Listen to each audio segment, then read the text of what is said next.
I emptied my entire $80,000 life savings to give my fiancée the wedding she always dreamed of. She insisted her parents stay far away, claiming they were toxic and dangerous. But minutes before we were supposed to say our vows, her father burst through the church doors and shouted that she was already married. Then he walked right up to the altar and handed me the proof. My name is Bradley, and this is the story of how the happiest day of my life turned into a nightmare of betrayal, stolen money, and a massive federal crime. The morning of the wedding, I woke up feeling like a king. I was 42 years old, a guy who spent his entire adult life managing truck fleets and logistics yards. I was used to the smell of diesel fuel, the roar of heavy machinery, and the taste of cheap break-room coffee. I was a practical, grounded man. I wore steel-toed boots and reflective vests. I was not the kind of man who belonged in a room overflowing with imported white roses, crystal chandeliers, and a live string quartet. But I was standing at the altar of the First Community Church because I loved Chloe. I loved her enough to drain every single penny of my life savings just to give her this one perfect day. I worked double shifts for over 10 years to build that account. Every time a freight driver called in sick at 2 a.m, I took the route. Every weekend shift at the depot, I claimed it. That $80,000 was supposed to be my safety net. It was the foundation for my future, the money I planned to use to buy a house with a yard, a place where I could finally rest. But Chloe had looked at me with those wide, beautiful eyes and told me she wanted a wedding that proved we were meant to be. She wanted the country club caterers, the custom silk dress flown in from Europe, the open bar with top-shelf liquor. She wanted a spectacle, and I gave it to her unquestioningly because I believed she was the one. Just an hour before the ceremony, I had checked my banking app on my phone. The balance in my personal savings was zero. The joint account we had opened was down to nothing after the final checks to the florists and the venue. I remember looking at that zero and smiling. I thought it was a symbol of my commitment. I thought it meant I was a good provider, a man who would do anything for his wife. I was a fool. I stood at the altar, sweating right through the collar of my rented tuxedo. The suit felt too tight, too constricting. I looked out at the crowd. 150 guests were sitting in the polished wooden pews. Most of them were my family, my co-workers from the logistics company, and my old friends. Chloe had barely invited anyone from her side.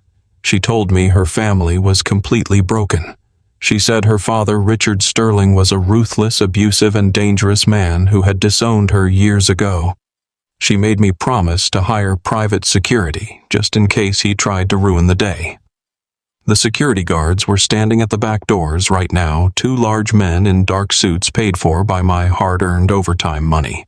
The organ music swelled, a deep, vibrating sound that signaled the start of the bridal procession. The string quartet faded out. Everyone in the church stood up and turned toward the back. My breath caught in my throat. The heavy oak doors swung open and there she was. Chloe looked flawless. Her dress cost more than my first 2 cars combined. She was smiling, a perfect, serene smile, holding a massive bouquet of white orchids. She took her first step down the aisle and I felt a tear prick the corner of my eye. I thought I was the luckiest man alive. I thought all those early mornings and late nights out in the freezing shipping yard were finally paying off. She was exactly halfway down the aisle when the chaos started. A loud, violent crash echoed from the vestibule. The security guards I hired were suddenly shoved aside, stumbling into the walls. The heavy oak doors did not just open this time, they violently slammed back against the stone walls of the church. The sound cracked like a gunshot. The organ player hit a wrong, jarring chord and stopped dead. The entire congregation gasped and turned around. A man stood in the doorway. He was in his early 60s, wearing a tailored charcoal suit that screamed wealth and authority. He did not look like the deranged, dangerous, estranged father Chloe had described to me for 2 years. He looked sharp, cold, and furiously angry. This was Richard Sterling. Chloe stopped dead in her tracks. The serene smile vanished from her face instantly. She did not look scared of a toxic father. She looked exactly like a criminal who had just been caught in the act. Richard did not even look at her. He marched straight down the center aisle, his expensive leather shoes echoing loudly on the stone floor. He walked right past the shocked guests, right past his own daughter in her extravagant wedding dress, and marched straight up the steps to the altar where I was standing. The pastor stepped back, clutching his Bible, completely unsure of what to do. I froze. My mind tried to process what was happening, but my body felt like it was encased in cement. I thought he was going to attack me. I thought he was going to turn around and drag Chloe out of the church. Instead, Richard stopped inches from my face. His eyes were like ice filled with a mixture of rage and pity. He did not object to the wedding. He did not tell me I was not good enough for his daughter. He pointed a finger directly at my chest and shouted so loudly the entire church heard it. "She is already married." The words hung in the air, heavy and sharp. The silence in the room was absolute. Nobody moved. Nobody breathed. I stared at him, my brain refusing to understand the words. It felt like a physical blow to the head. "What are you talking about?" I managed to say, my voice shaking, sounding weak and hollow. Richard reached into the inner pocket of his suit jacket. He pulled out a thick folded piece of paper with an official blue state seal stamped on the front. He slapped it down onto the wooden altar right on top of the pastor's open book. The sound of the paper hitting the wood echoed in the silent room. "Read it," Richard demanded, stepping back and crossing his arms. My hands were trembling so badly I could barely unfold the heavy paper.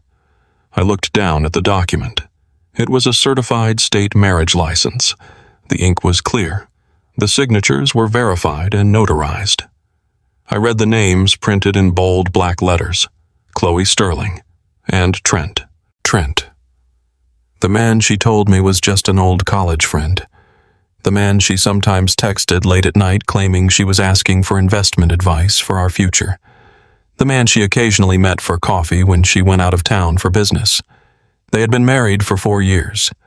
The document in my hands was not a fake. It was absolute, undeniable, legally binding proof. I looked up from the paper, my vision blurring, my chest tightening so hard I could not pull air into my lungs. I turned to look at Chloe, expecting her to be crying. I expected her to run up to the altar, grab my hands, and explain that this was a massive misunderstanding, a legal mistake, a lie fabricated by her crazy father. I expected the woman I loved to defend our relationship and fight for us. But she did not cry. She did not apologize. I watched the mask completely drop from her face. The sweet, loving, supportive woman I had known for 2 years vanished in a split second. Her expression turned into cold, calculated panic. She looked at her father with absolute hatred, a venomous glare that chilled my blood. Then she looked at me. There was no love in her eyes. There was no guilt. There was no regret. There was only the harsh realization that her plan had failed. Without saying a single word to me, without shedding a single tear, Chloe hiked up the skirt of her custom silk dress. She turned sharply on her heels, the fabric tearing as she stepped on it, and sprinted toward the side door of the church, the one that led to the bridal suite. "Chloe!" I yelled, my voice cracking, echoing off the high ceilings. She ignored me completely. She burst into the bridal suite and emerged seconds later carrying a heavy leather overnight bag. I stared in utter disbelief. She had packed it before the ceremony. Why would a bride have a packed overnight bag hidden in the suite during her own wedding? She did not look back. She pushed through the heavy wooden side exit and disappeared into the parking lot. The door slammed shut behind her, the sound echoing through the dead silent church like a final judgment. She was gone. Just like that. She ran. I stood there at the altar holding a marriage license that proved my bride was another man's wife. I felt the blood drain from my face. My knees went weak and I had to grip the hard edge of the wooden altar to stop myself from collapsing to the floor. The reality of the situation crashed down on me like a physical weight crushing the breath out of me. I had spent $80,000, my life savings, my emergency fund, the money I earned by sweating in a logistics yard managing spreadsheets, dealing with broken trucks and late deliveries. I gave it all to a woman who was legally married to someone else. She had let me pay for the venue, the dress, the flowers, the food, the security. She stood there for months and watched me drain my bank accounts down to nothing, knowing full well she could never legally marry me today. The whispers started. 150 people were staring at me. My co-workers, the tough guys from the shipping docks who respected me, were sitting in the pews looking at me with pure, unfiltered pity. My older relatives were covering their mouths in shock. The string quartet players were awkwardly holding their instruments, staring at the floor. I looked at Richard Sterling. He was still standing there, adjusting his suit jacket, breathing heavily. He looked at me not with sympathy, but with a cold sort of finality. "You are a fool, Bradley," Richard said quietly, his voice dripping with disgust. "You were nothing but a mark to her." He turned around and walked back down the aisle, leaving me entirely alone. I could not breathe. The walls of the church felt like they were closing in on me. I realized then that every late night I worked, every overtime shift I took, every sacrifice I made to be a good, honest man had been weaponized against me. I was a practical guy. I managed logistics. I knew when numbers did not add up. I knew when a route was inefficient. But I'd been completely blind to the woman sleeping in my own bed. I had trusted her easily because that was who I was. I believed people were basically good. I believed if you worked hard and treated a woman with respect, she would build a life with you. Chloe had seen that trusting blue-collar nature and used it to bleed me dry. I had been played. I had been completely dismantled financially and emotionally in front of everyone I knew and cared about. The pastor placed a trembling hand on my shoulder, breaking my trance. "Bradley," he whispered softly, his voice full of sorrow. "What do we do?" I looked at the empty aisle, the scattered white rose petals on the stone floor, the open side door where she had fled. I had no wife. I had no savings. I had absolutely nothing. "I do not know," I answered, my voice sounding like it belonged to a dead man. I was standing in a room full of people, but I had never been more alone in my entire life. I walked slowly down the steps of the altar. The whispers in the pews grew louder, a buzzing sound that filled my ears like a swarm of angry insects. People were standing up trying to approach me, trying to offer words of comfort. My best man, a guy named Dave, who I had worked with for 15 years, stepped out of the front pew with his hands raised, telling people to step back. But I could not face any of them. The humiliation was too immense. The dignity I had built my entire life upon was stripped away in less than 5 minutes. I pushed past Dave. I pushed past the pastor. I walked down the center aisle, stepping on the crushed white rose petals that were supposed to symbolize our new life together. I pushed through the front doors of the church and stepped out into the bright afternoon sun.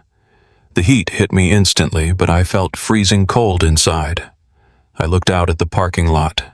The white limousine I had rented for us was sitting by the curb, the driver standing outside smoking a cigarette, oblivious to the destruction inside. Chloe's car was gone. I stood on the concrete steps, tugging at the tight collar of my tuxedo until the button snapped off. I realized then, with a sickening drop in my stomach, that the $80,000 was only the beginning of this nightmare. If she had planned an escape with a packed bag, if she had stood at the altar knowing she could not legally marry me, then this was not just a case of cold feet or a hidden affair. This was a calculated extraction. She had set me up, and I was the target. My life as I knew it was completely over. The sound of the heavy wooden side door slamming shut behind her felt like a physical blow to my chest. It echoed loudly through the high, vaulted ceilings of the First Community Church, bouncing off the intricate stained glass windows and settling into the cold stone floor beneath my feet. I stood there frozen in my rented tuxedo, the fabric suddenly feeling like a straitjacket constricting my lungs. The state-certified marriage license bearing her name and another man's name lay on the wooden altar right next to the pastor's open Bible. I could hear the collective intake of breath from 150 guests sitting directly behind me. My family, my oldest friends, the rough, practical guys I managed down at the freight logistics yard. They had all taken the day off work, put on their best suits, and driven across town to celebrate my new life. Instead, they had just watched me get completely dismantled in less than 3 minutes.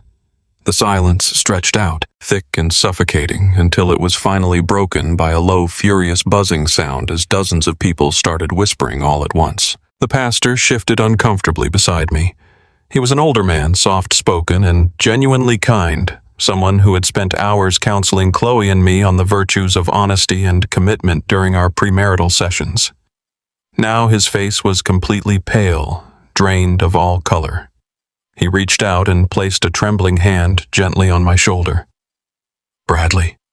he asked softly, his voice barely carrying over the rising murmur of the shocked congregation. "What do you want me to do? What should I tell them?"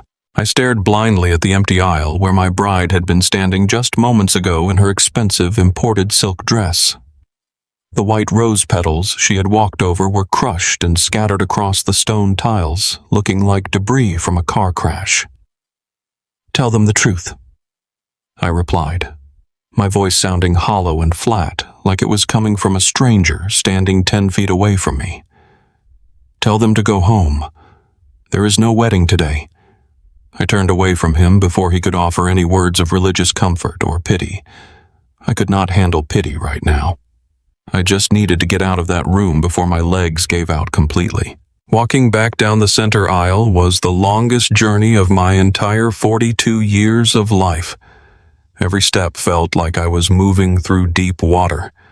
I kept my eyes fixed dead ahead on the heavy oak doors at the back of the church, refusing to look to my left or my right. But I could feel their stares burning into the sides of my face. I heard my aunt crying softly in the second row, blowing her nose into a tissue. I saw the guys from the Fleet Depot shifting angrily in their pews, their fists clenched tightly, entirely unsure of how to help a guy who had just been publicly destroyed. Nobody reached out to stop me, sensing the absolute devastation rolling off my shoulders. I pushed heavily through the interior doors and stepped into the vestibule, desperate for a single breath of fresh air. Desperate for a quiet corner where I could figure out how my entire life had just collapsed into dust. But the vestibule was not empty. As soon as the doors swung shut behind me, cutting off the furious whispers of the congregation, a solid wall of angry faces blocked my path to the exit. It was the venue manager from the country club, flanked closely by the head caterer and the floral coordinator. They had been waiting in the back to escort us to the luxury reception. They did not look sympathetic in the slightest. They looked panicked, and panic in their line of business quickly turned into open aggression. The venue manager stepped forward, holding a metal clipboard tightly against his chest like a shield. He was a sharp-looking guy in a tailored suit, the kind of guy who smiled warmly when you were writing massive checks, but turned to ice the second a financial problem arose.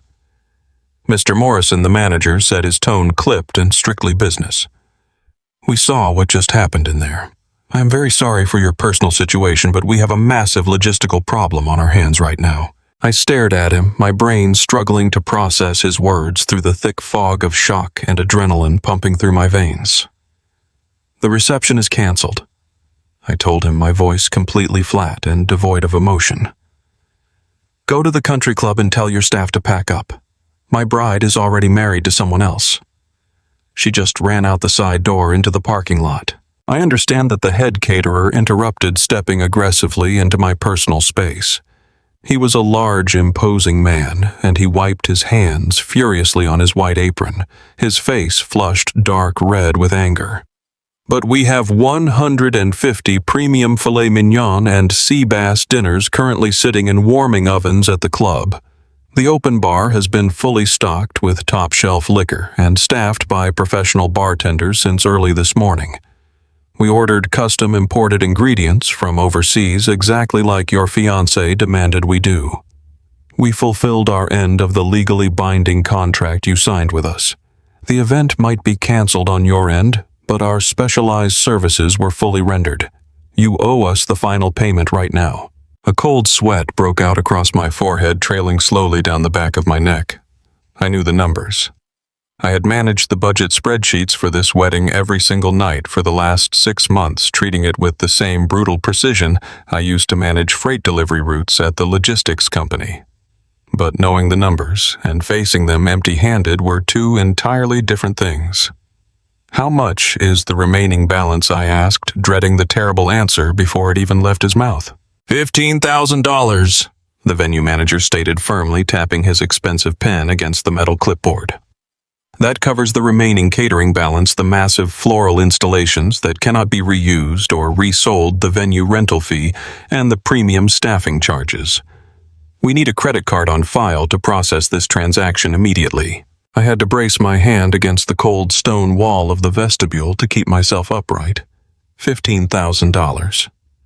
Just 3 hours ago, I had checked my banking app and smiled at the zero balance in my personal savings account, feeling incredibly proud that I had completely drained my $80,000 emergency fund to give Chloe the perfect day she always wanted.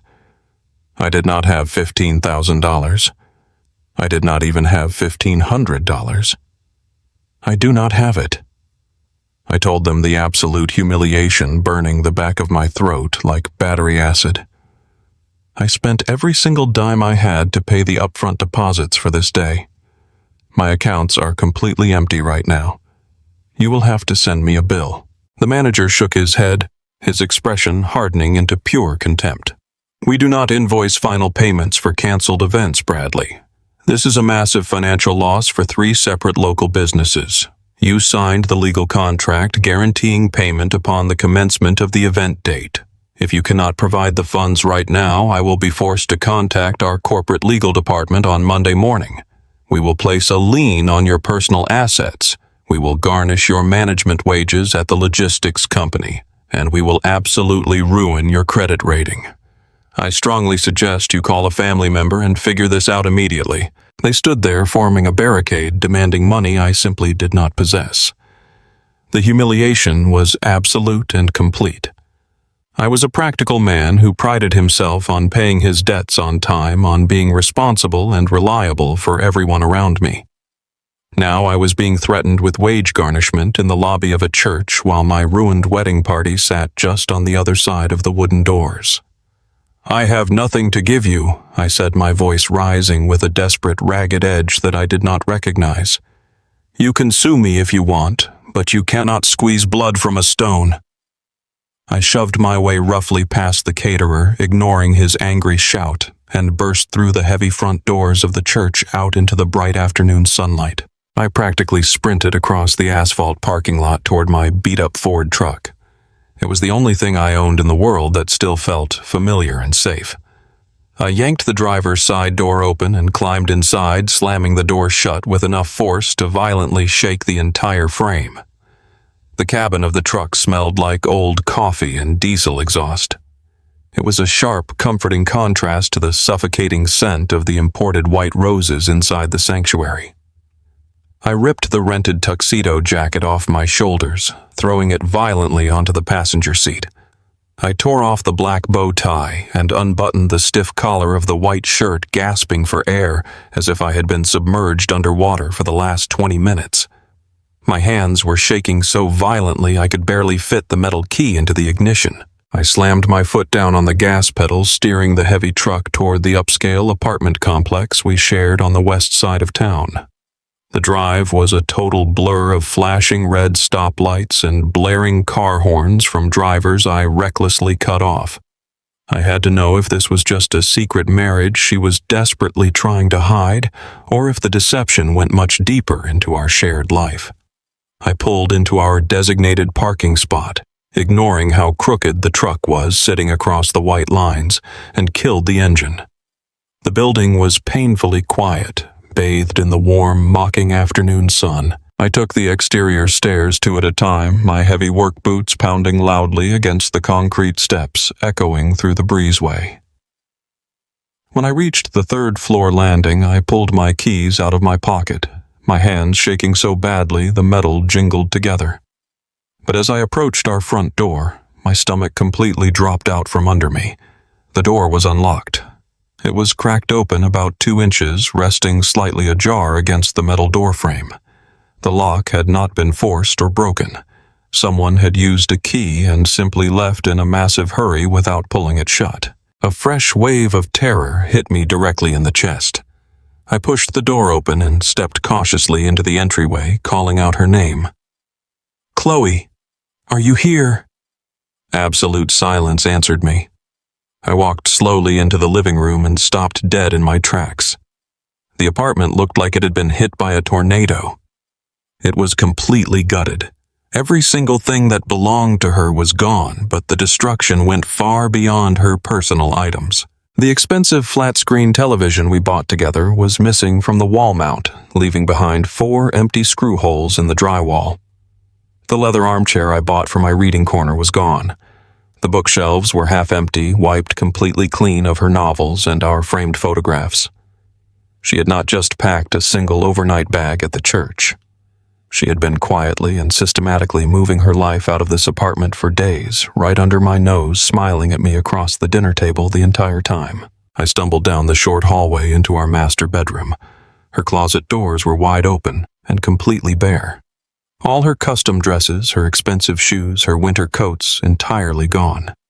The drawers of her wooden dresser were pulled out and empty. Even her side of the bathroom vanity was wiped completely clean of her expensive makeup and glass perfume bottles. But the true physical blow came when I walked back out into the small dining area. My breath caught sharply in my throat. I stared in horror at the antique wooden hutch sitting in the corner of the room. The glass display doors were hanging wide open. The velvet-lined shelves inside were completely empty. My grandmother's antique silver was gone. It was the only thing of real tangible value I possessed before I met Chloe. It had been in my family for 4 generations. It survived the Great Depression. It survived my grandfather passing away. My mother gave it to me when I moved out of my childhood home, telling me to keep it safe for my future children. It was worth thousands of dollars, but the sentimental value was absolutely immeasurable. Chloe knew exactly how much that silver meant to me.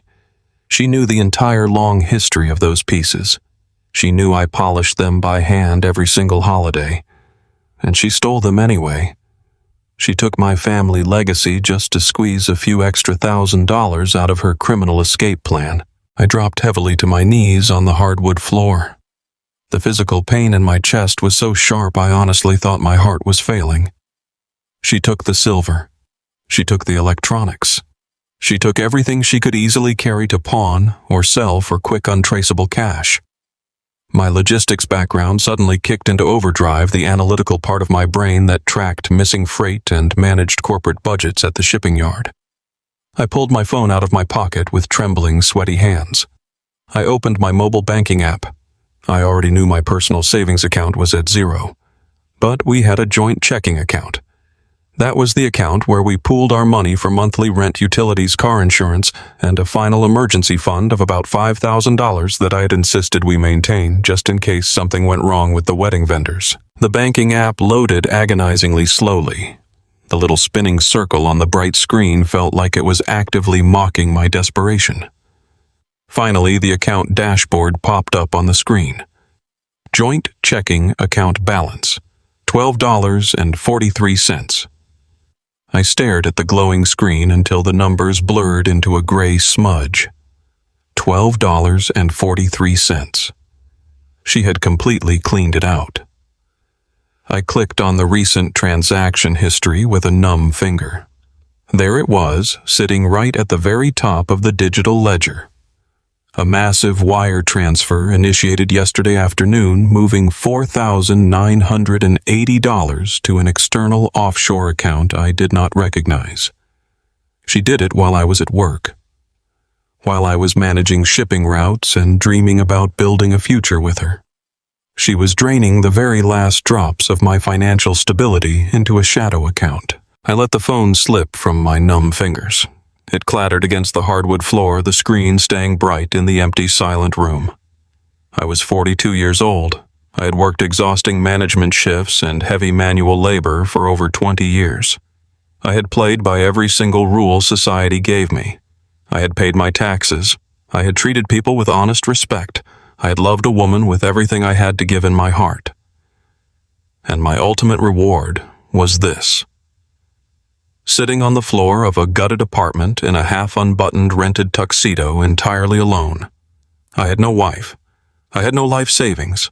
I owed $15,000 to angry wedding vendors who were going to ruin my credit and garnish my wages. I had $12 to my name. My grandmother's legacy was stolen and probably already pawned. The trust I had in other human beings was utterly destroyed.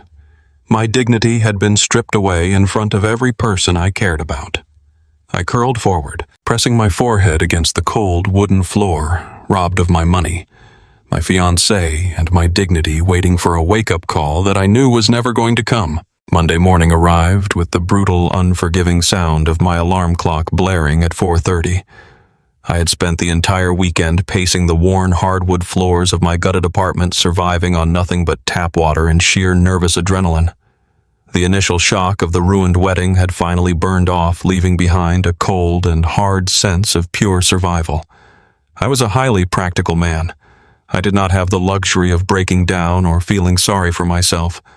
I had exactly $12.43 to my name. I had angry caterers and venue managers threatening to destroy my credit and garnish my wages.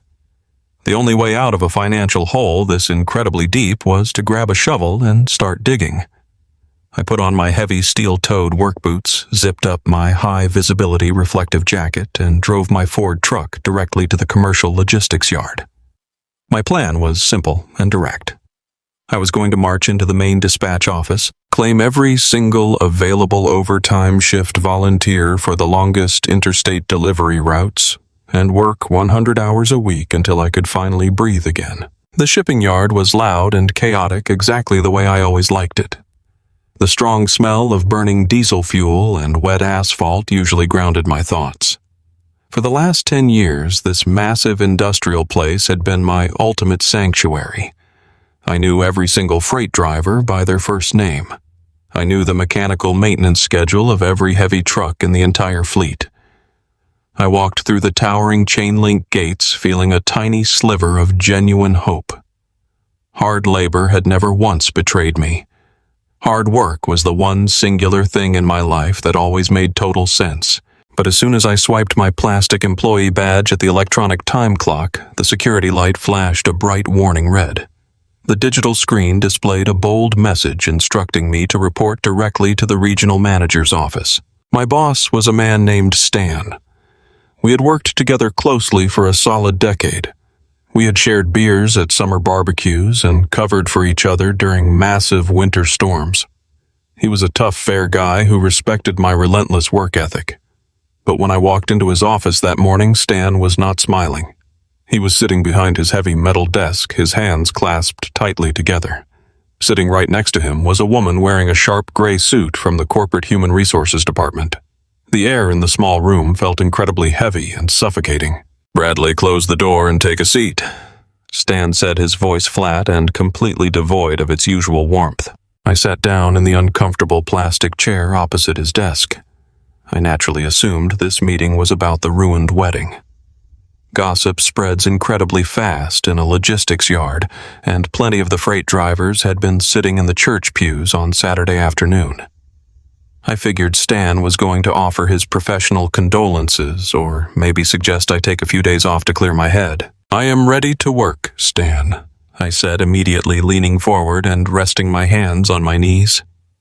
"I know what happened this weekend is probably all over the depot right now, but I need you to know it will not affect my performance. I need overtime. I will take the night shifts. I will manage the loading docks in the freezing rain. Whatever extra hours you have available, I need them completely." Stan looked down at a thick manila folder resting on his desk. He slowly let out a heavy breath, shaking his head side to side. "Bradley, this is not about the wedding. This is about the aggressive phone calls our corporate office started receiving at exactly 6 o'clock this morning." I stared at him, completely confused by his words. "What phone calls are you talking about?" The human resources representative opened the manila folder and slid a large stack of printed papers across the desk toward me. They were legal notices and very detailed financial bank statements. My name and my social security number were printed clearly at the very top of every single page. "We have received aggressive contact from 3 different debt collection agencies," the woman said, her tone strictly professional and entirely devoid of human sympathy.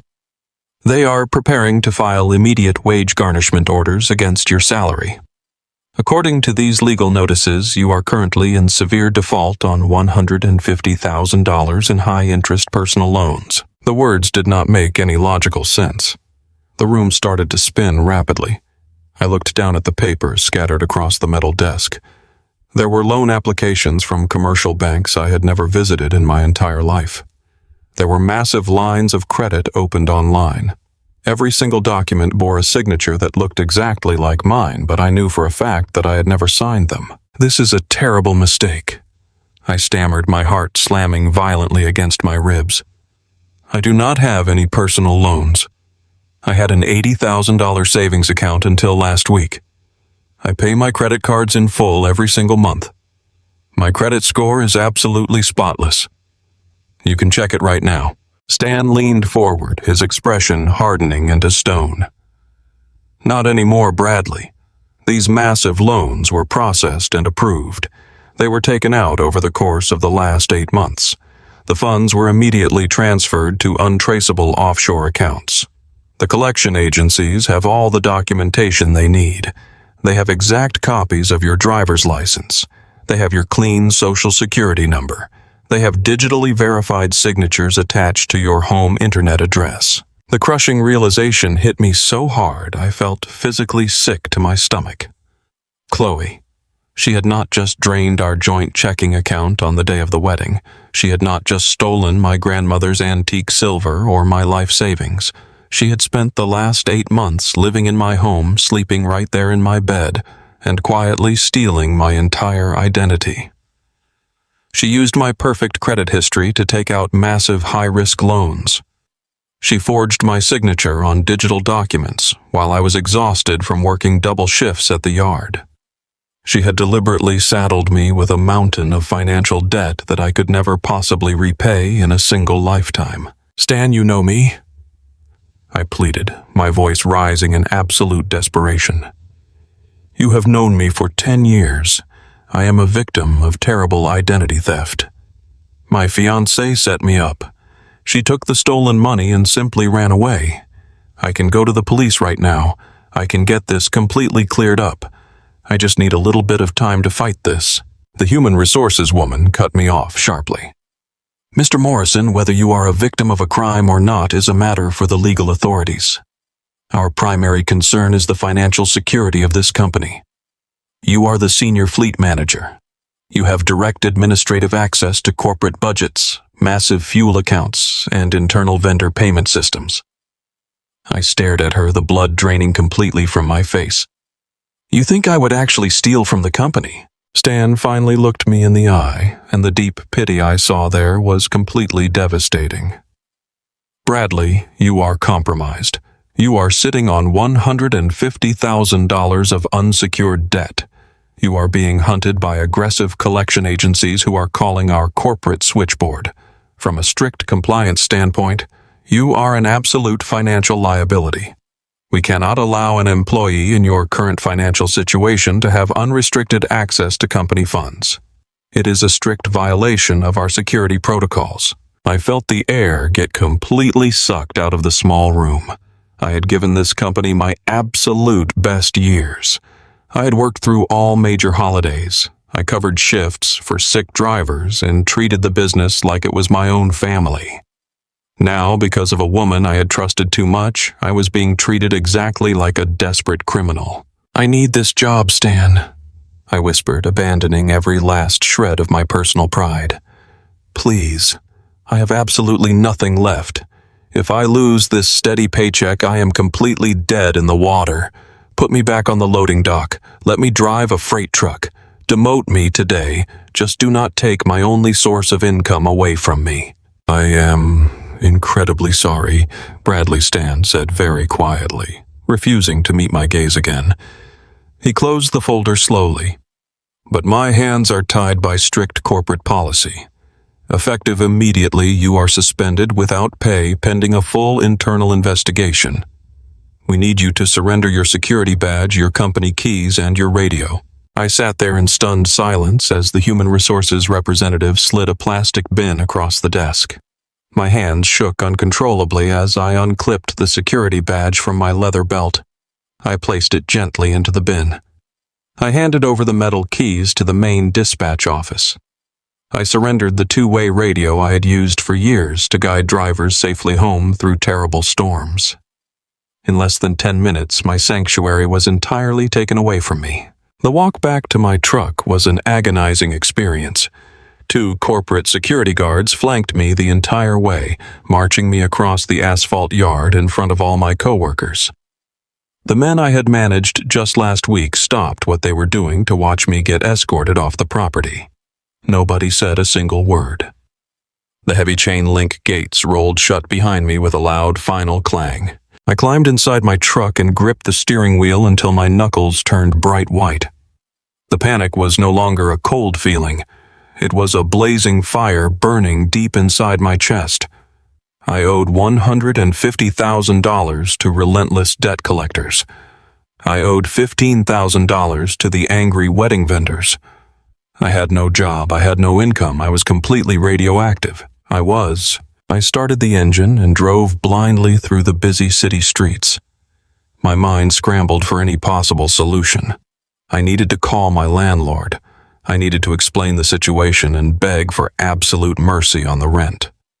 I figured I could sell some of the random furniture Chloe had left behind, maybe pawn my television just to scrape together enough cash to keep a roof over my head while I figured out how to fight the massive identity theft. I pulled into the parking lot of my apartment complex, my tires squealing slightly against the rough pavement.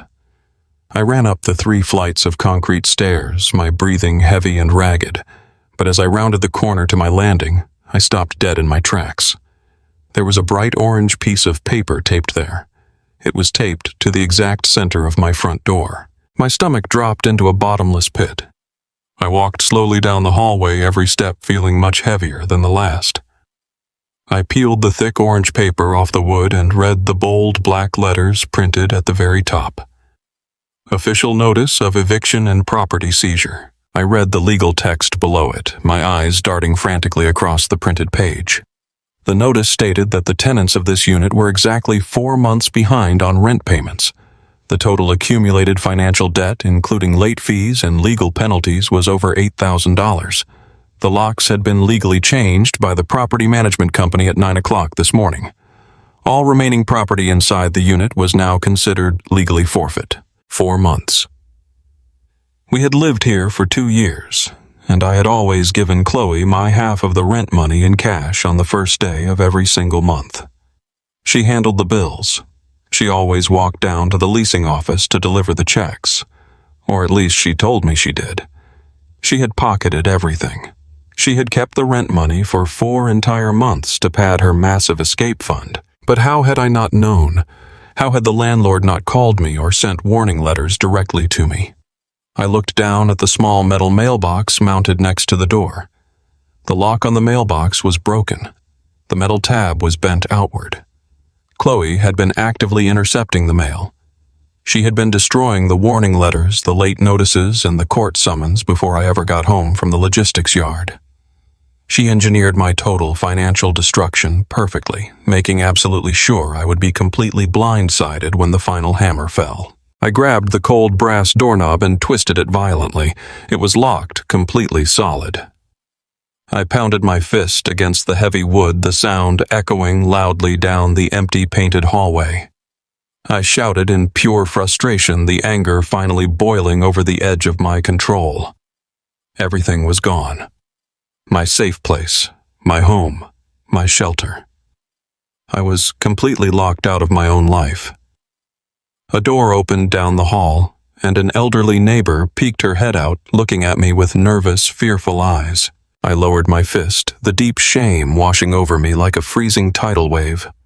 I was a grown man screaming at a locked door in a quiet residential hallway.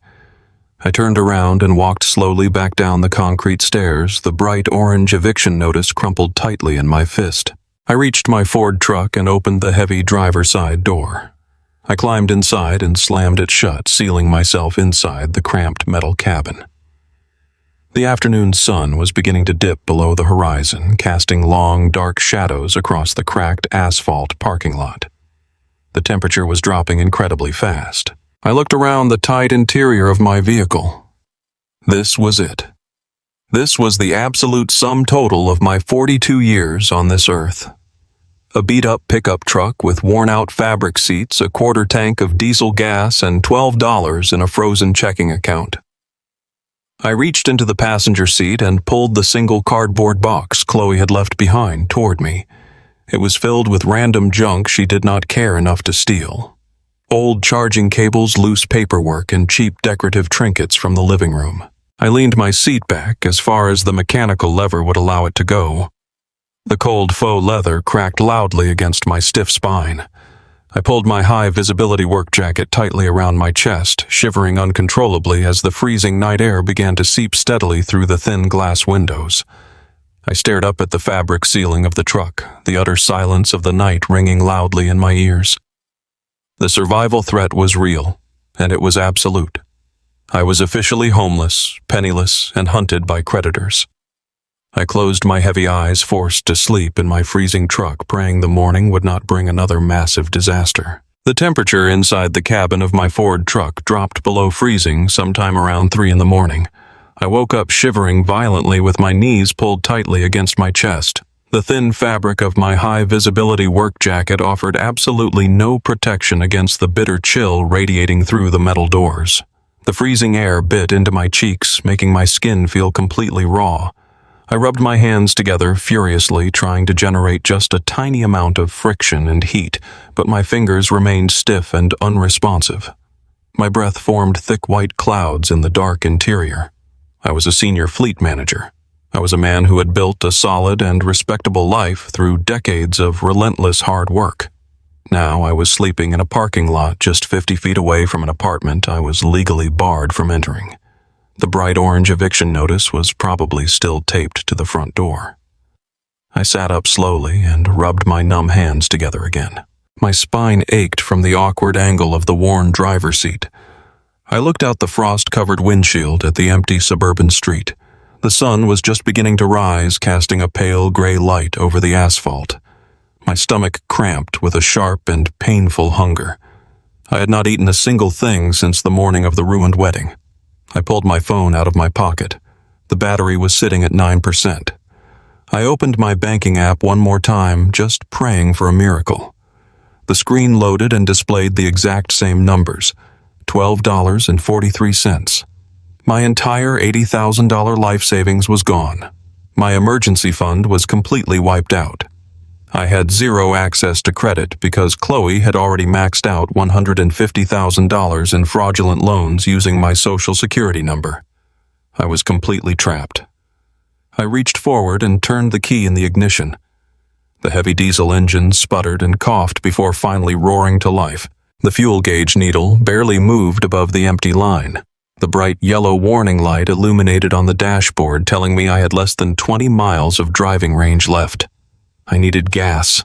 I needed food. I needed a way to survive the next 24 hours.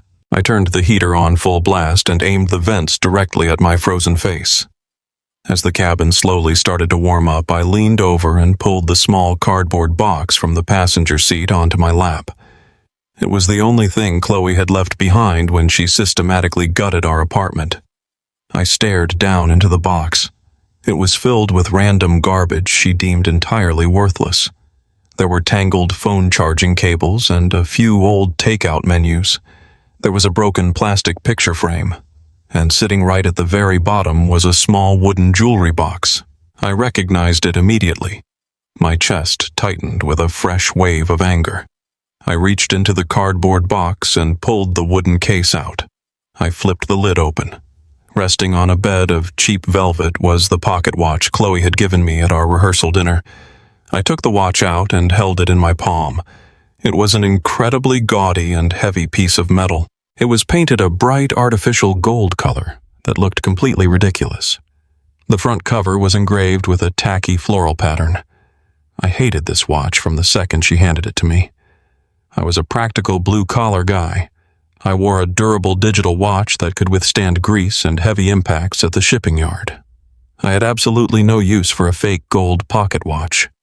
But I remembered the way she had smiled at me in front of all our friends and family at the restaurant. She had placed her hand softly on my arm and told everyone it was a vintage family heirloom she bought from an antique dealer. She told me she wanted me to keep it on my person at all times as a symbol of our timeless love. I had accepted it with a smile just to make her happy. I had slipped it into my pocket and felt foolish carrying it around. Now, looking at the peeling gold paint on the edges, I realized it was just another calculated lie. It was not a vintage heirloom. It was cheap mass-produced junk. But cheap junk is still made of metal. And I was desperate enough to try anything. I figured a pawn shop might give me $10 or $15 for it. That would be just enough to buy a few gallons of diesel fuel and a cheap sandwich from a gas station. It was my only option right now. I put the truck in gear and pulled out of the apartment complex parking lot. I drove slowly to conserve fuel. I headed toward the industrial side of town where the pawn shops and payday loan businesses clustered together. I found a small, dingy pawn shop wedged between a liquor store and a vacant laundromat. The neon sign in the window flickered brightly, advertising instant cash for gold and electronics. I parked the truck and turned the engine off. I grabbed the fake gold pocket watch and walked through the heavy glass door. A small bell chimed above my head. The store smelled strongly of old cigarette smoke and stale dust. The glass display cases were filled with power tools and cheap guitars. Behind the counter stood an older man with thick glasses and a completely bored expression. He did not even look up from his newspaper when I approached the glass counter. "I need to sell this," I said quietly, placing the heavy pocket watch onto the scratched glass surface. The pawnbroker finally looked up. He picked up the watch and turned it over in his hands. He let out a loud snort of pure amusement. "Buddy," he said in a raspy voice, "this is not real gold. This is the cheapest costume jewelry metal I have seen all month. The paint is literally chipping off the clasp right here." I felt a hot flush of embarrassment creep up my neck. "I know it is not real gold," I replied, trying to keep my voice steady. "But it is heavy. It has to be worth something for the scrap metal or the internal gears. Just give me $10 for it." The pawnbroker sighed heavily and picked up a small metal tool from beneath the counter. "Look, man, I will pop the back casing off and check the weight of the interior mechanism. If it has brass gears, I might give you $5 for the scrap weight. But do not expect a miracle." He wedged the thin metal tool into the seam of the back cover and twisted his wrist sharply. A loud popping sound echoed in the quiet shop. The back cover of the watch popped off and fell onto the glass counter. The pawnbroker stared down at the open watch for a long moment. He frowned deeply and pushed his thick glasses further up his nose. "Well, that is strange," he muttered, leaning closer to the counter. "There are no gears in here." I leaned over the glass counter to see what he was talking about. My heart skipped a beat. The pawnbroker was absolutely right. The inside of the heavy pocket watch was completely hollow. The clock face on the front was just a thin piece of decorative plastic glued to the metal frame. There was no ticking mechanism. There were no springs or tiny screws. It was just a hollow, empty metal shell. But it was not entirely empty. Hidden neatly inside the hollow cavity of the casing were two small objects. The pawnbroker reached in with a pair of metal tweezers and pulled them out one by one. He set them down on the glass counter right in front of me. The first object was a tiny black micro SD memory card, the kind used in digital cameras or secure computer drives. The second object was a small, heavy brass key with a series of numbers stamped deeply into the metal. The pawnbroker looked at me with deep suspicion. "What kind of spy movie garbage is this?" he asked, crossing his arms. "I do not buy digital memory cards, and I definitely do not buy random keys. I will give you $5 for the hollow metal shell, and that is my final offer." I stared at the tiny black memory card and the heavy brass key sitting on the scratched glass. A sudden electric shock of pure adrenaline coursed through my entire body. My mind raced back to the rehearsal dinner. Chloe had handed me this exact watch in front of dozens of witnesses. She had insisted I keep it on my person at all times. She had made a massive public spectacle of giving it to me. And then she had systematically gutted our apartment, taking every single valuable item she could carry. She had stolen my grandmother's antique silver. She had stolen the expensive electronics. She had completely emptied our joint checking account, but she had deliberately left this specific cardboard box behind. She had intentionally left this gaudy fake gold pocket watch sitting right on top of the pile where I would eventually find it. She did not leave it behind by accident. She was far too calculated and meticulous for a simple mistake. This was a deliberate and highly organized extraction plan. Chloe had used me as a blind mule. She knew she was operating under severe risk. She was married to a man named Trent, who was running massive offshore accounts. She knew the federal authorities or the dangerous criminals she worked with might raid her belongings at any moment. She needed a safe place to hide her most critical and incriminating evidence. And who would ever suspect a boring, hard-working logistics manager carrying a tacky wedding gift? She hid the digital evidence and the bank key right inside my pocket. She gave it to me to inadvertently smuggle it out of her own house. She planned to let me take the fall for the massive financial debts while she completely vanished.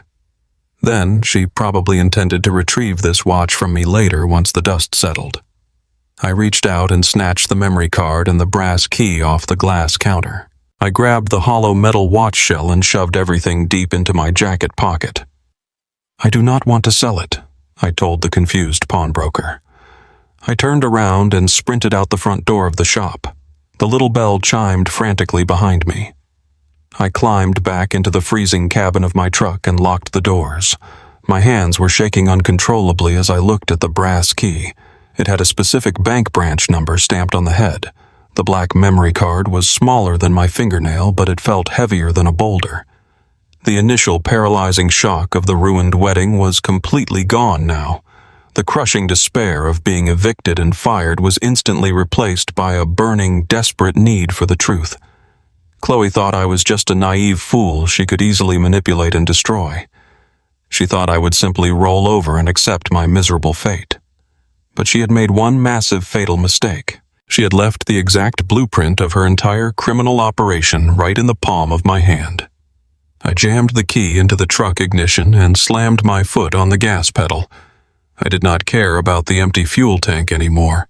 I needed to find a public library computer immediately. My life depended on it completely. I gripped the heavy brass key and the tiny black memory card so tightly my fingernails dug deep into the palm of my hand. The engine of my Ford truck roared loudly as I pulled away from the pawn shop, leaving the confused owner standing behind his glass counter. My heart was slamming against my ribs with a violent and unpredictable rhythm. The freezing morning air whipping through the cracked window did nothing to cool the sudden burning heat rising in my chest. For the last 48 hours, I had been drowning in absolute despair, believing I was nothing more than a gullible fool who had lost his life savings to a runaway bride. I thought the worst thing that could possibly happen to a man was being humiliated in front of his family and friends. But the tiny pieces of plastic and metal pressing into my skin told a completely different story. Chloe had not just run away because she got cold feet or because she found someone wealthier. She had planted this specific gaudy pocket watch on me during our rehearsal dinner, knowing I would eventually find it. She needed a blind mule to carry her most sensitive secrets out of the apartment before she finalized her escape. And I was exactly the trusting, naive man she needed for the job. I drove straight to the main branch of the public library located downtown. It was the only place I could think of that would have computers available for someone who had absolutely no money and no access to a private internet connection. I parked the truck roughly against the curb, not caring if I was outside the painted white lines. I practically sprinted up the wide concrete steps and pushed through the heavy glass doors. The sudden warmth of the building washed over my freezing shoulders.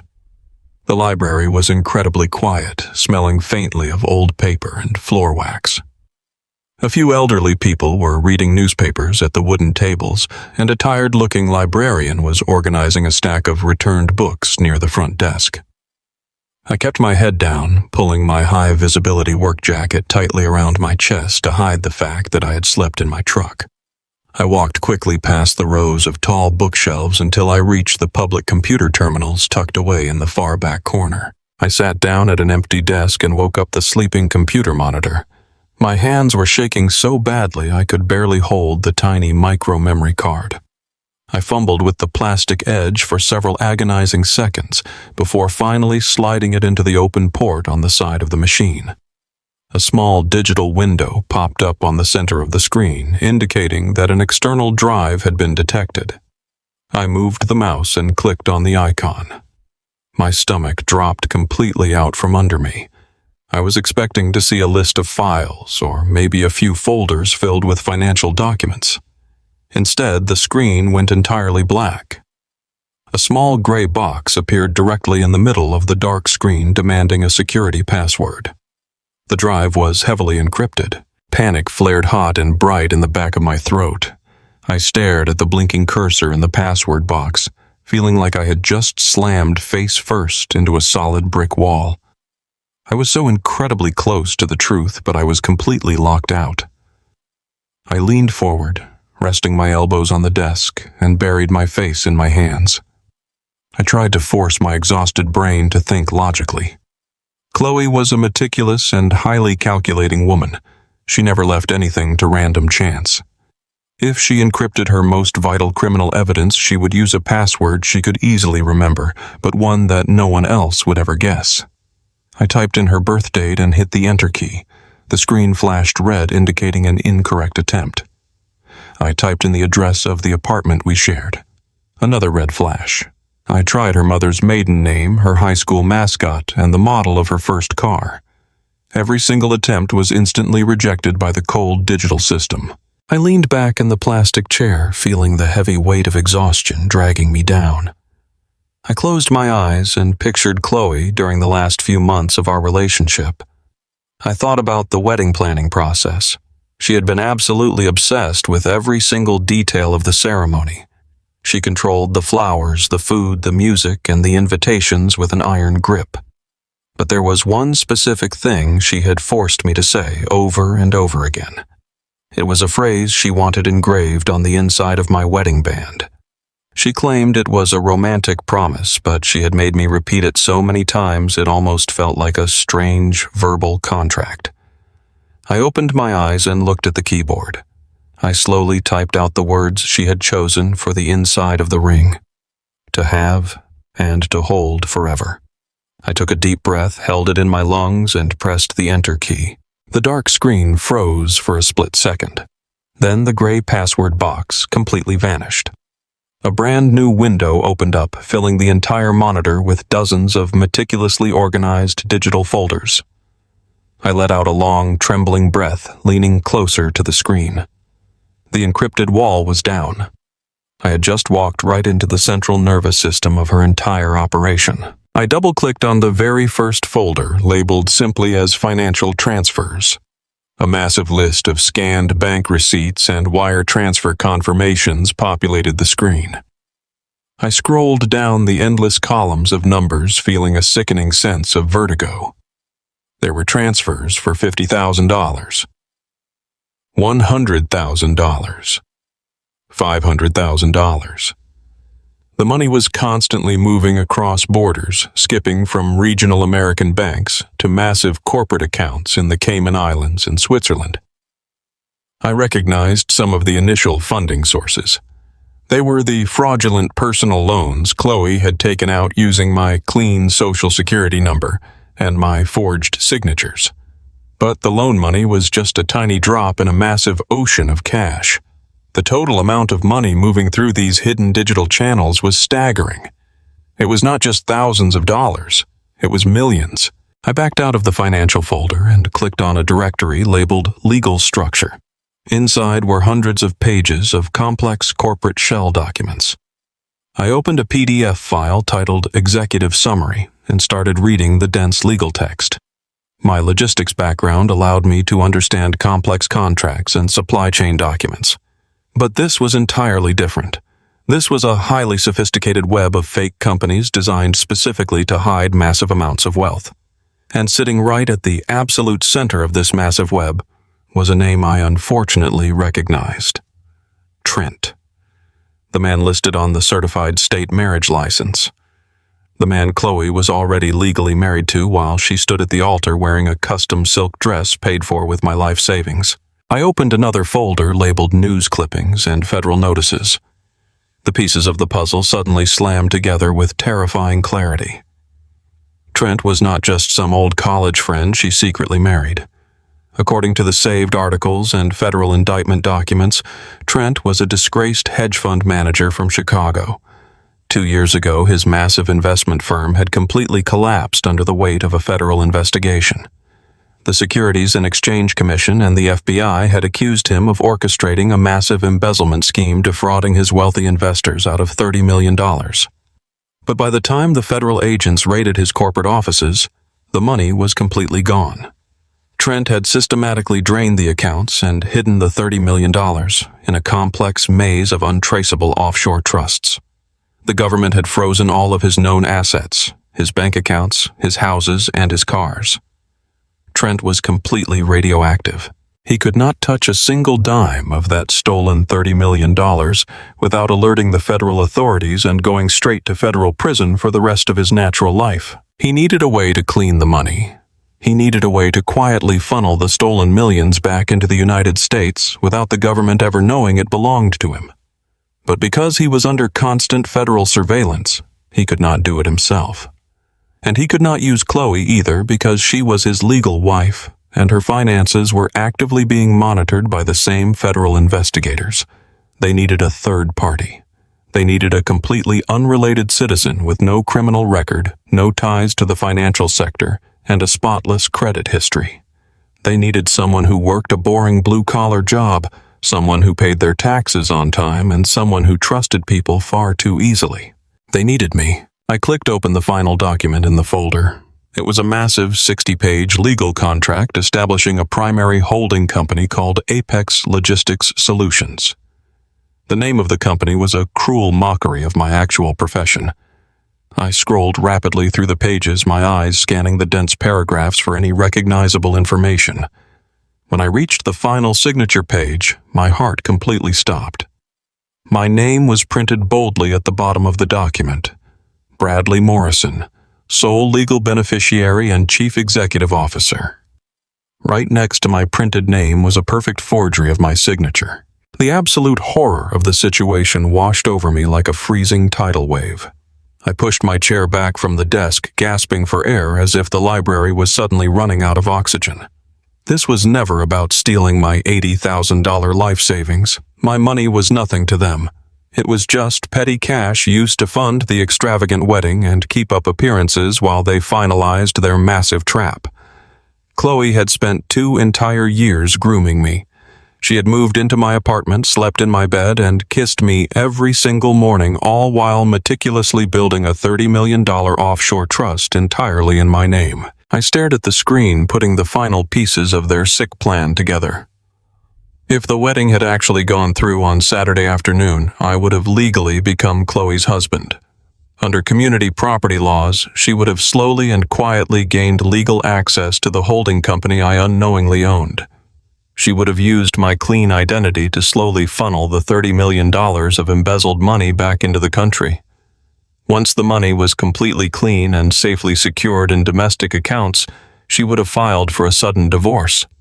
She would have taken the clean cash, leaving me holding the bag for the fraudulent loans and the massive federal money laundering conspiracy. When the FBI eventually tracked the $30 million, they would not find Trent. They would not find Chloe. They would find me. A naive fleet manager sitting on top of a massive criminal empire I did not even know existed. I would have spent the rest of my life rotting in a federal penitentiary while they lived in absolute luxury on a tropical island. I sat there in the quiet public library, trembling uncontrollably as the sheer magnitude of their evil washed over me. I had felt completely destroyed when Richard Sterling burst through those church doors and ruined my wedding. I had felt humiliated and robbed of my dignity.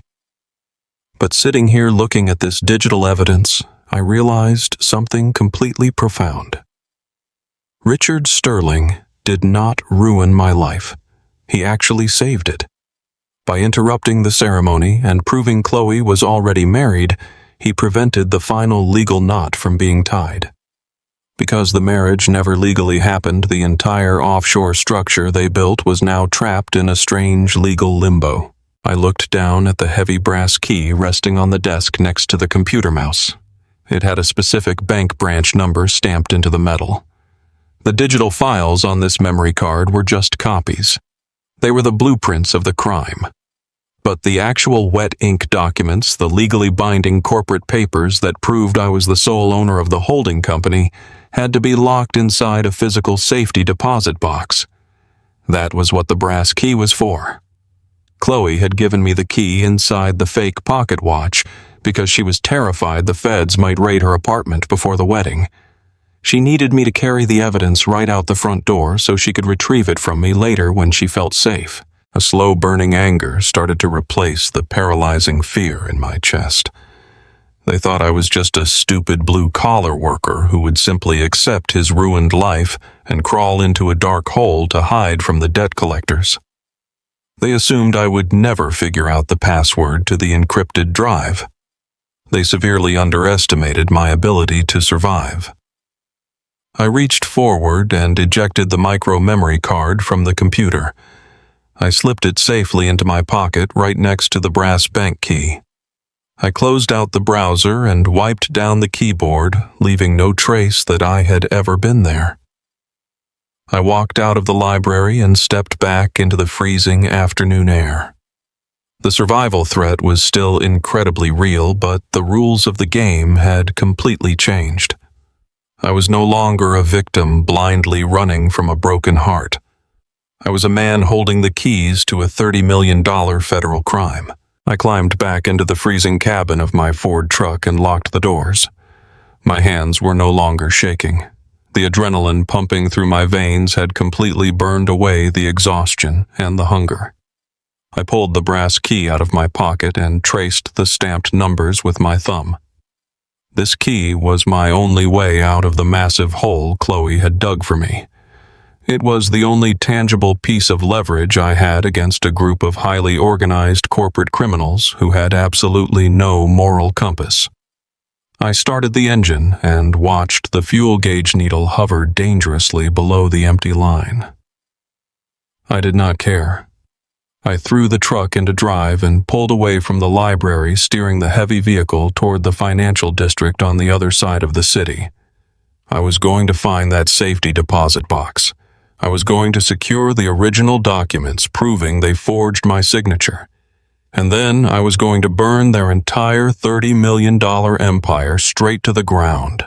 The heavy diesel engine of my Ford truck groaned as I navigated the narrow streets toward the downtown financial district.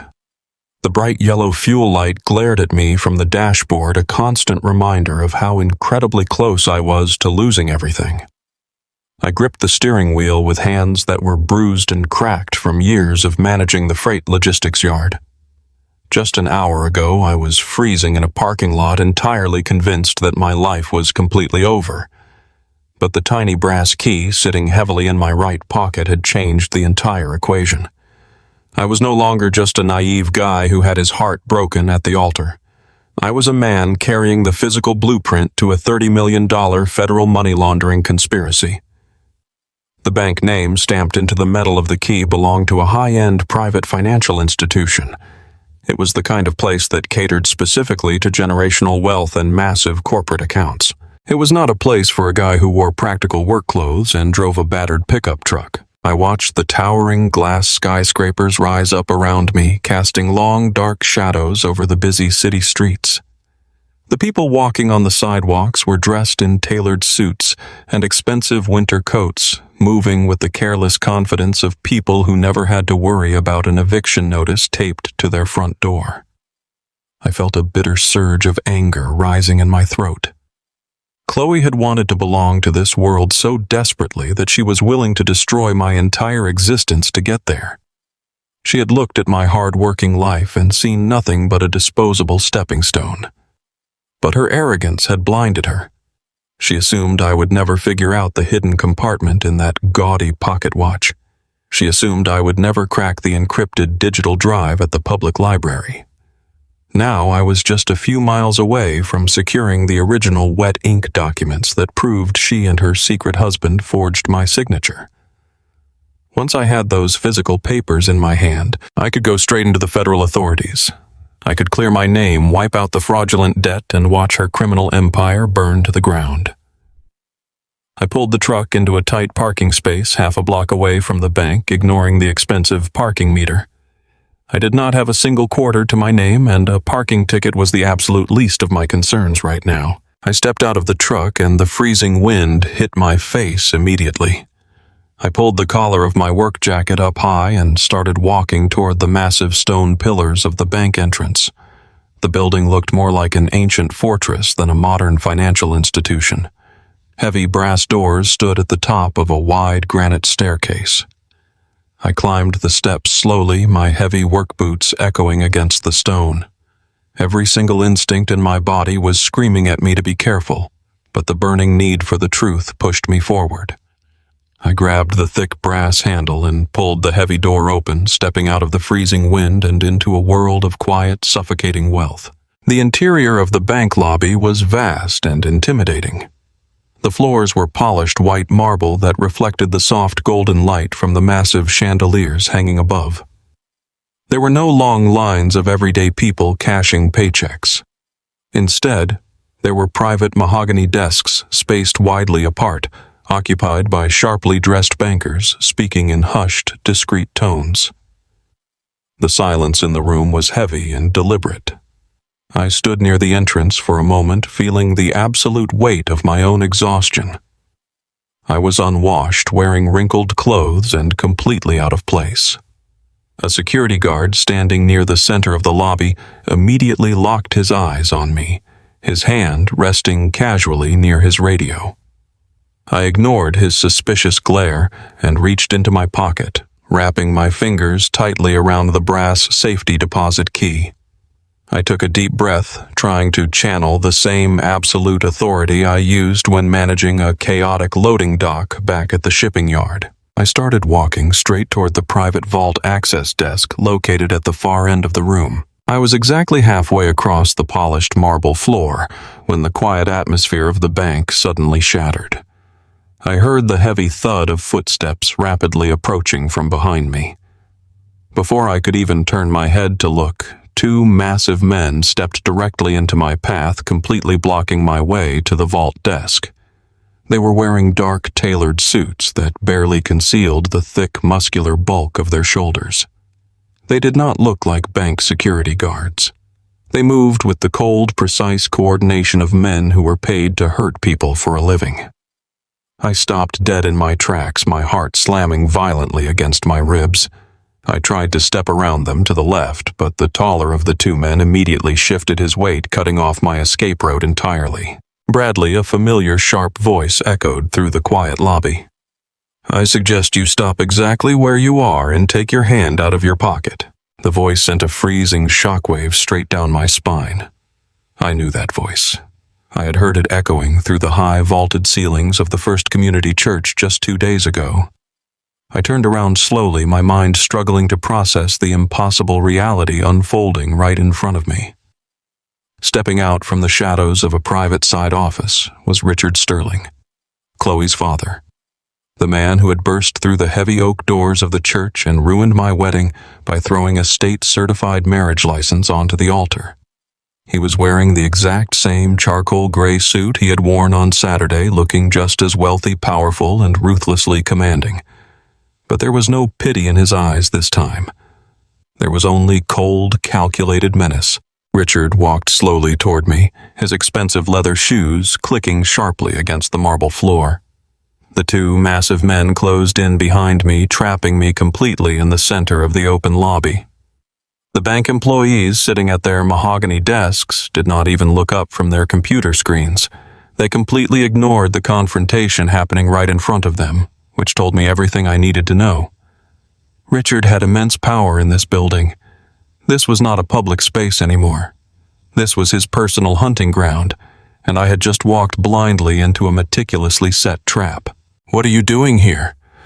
I demanded, my voice coming out much shakier than I intended. I tried to swallow the dry lump of fear forming in my throat. "You ruined my life on Saturday. You exposed your own daughter. Why are you following me?" Richard let out a short, humorless laugh that sounded like dry leaves scraping across concrete. He stopped just a few feet away from me, looking me up and down with absolute disgust. "Ruined your life," he repeated, shaking his head slowly. "You really are just a simple, naive truck manager, aren't you, Bradley? You still think Saturday was about saving you from a bad marriage. You actually believe I came to that church because I was an angry, estranged father trying to protect a gullible blue-collar worker." He stepped closer, invading my personal space, his voice dropping into a dangerous, deadly whisper. "I did not give a single damn about you, Bradley. You were never anything more than a convenient idiot. I interrupted that wedding because my greedy, ungrateful daughter and her absolute fool of a husband were trying to cut me out of my own money." The words hit me with the force of a physical blow. The entire narrative I had constructed in my mind over the last 48 hours completely shattered into a million pieces. Richard was not the estranged, toxic father Chloe had warned me about. He was not the heroic truth-teller who had saved me from a life of lies. He was part of it. He was part of the massive federal money laundering conspiracy I had just discovered on the encrypted digital drive. I stared at him, my mind racing at 1,000,000 miles an hour as the true depth of the betrayal finally began to make terrifying sense. "You are Trent's partner," I whispered, the horrific realization washing over me like ice water. "You are the silent partner in the $30 million hedge fund embezzlement." Richard smiled, a cold, empty expression that did not reach his dead eyes. "Very good, Bradley. You are slightly smarter than you look." Yes. Trent was a brilliant financial manipulator, but he lacked the necessary connections to properly hide $30 million from the federal government. I provided those vital connections. I built the offshore shell corporations. I created the intricate legal maze that kept the money perfectly insulated while the FBI and the Securities and Exchange Commission tore his public life apart. We had a firm, unbreakable agreement. We were supposed to split the laundered funds directly down the middle once the heat finally died down. Richard paced slowly around me, completely ignoring the few bank customers who quickly gathered their belongings and hurried out the front doors. But my daughter Chloe has always suffered from a fatal flaw of excessive ambition. She realized that if she could secure the entire $30 million inside a domestic holding company, she would never have to share a single dime with her father. Trent was too terrified of federal prison to make a move, so Chloe engineered this entire brilliant scheme completely on her own.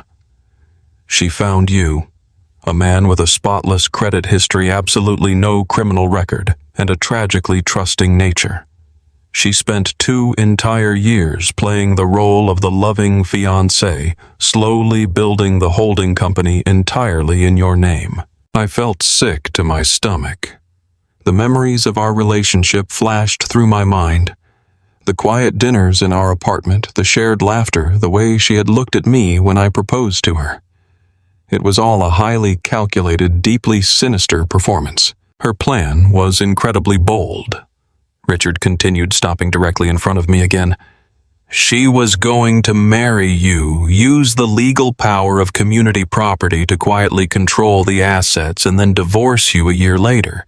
She would take the clean cash, leave you holding the bag for the massive fraudulent loans, and disappear with Trent.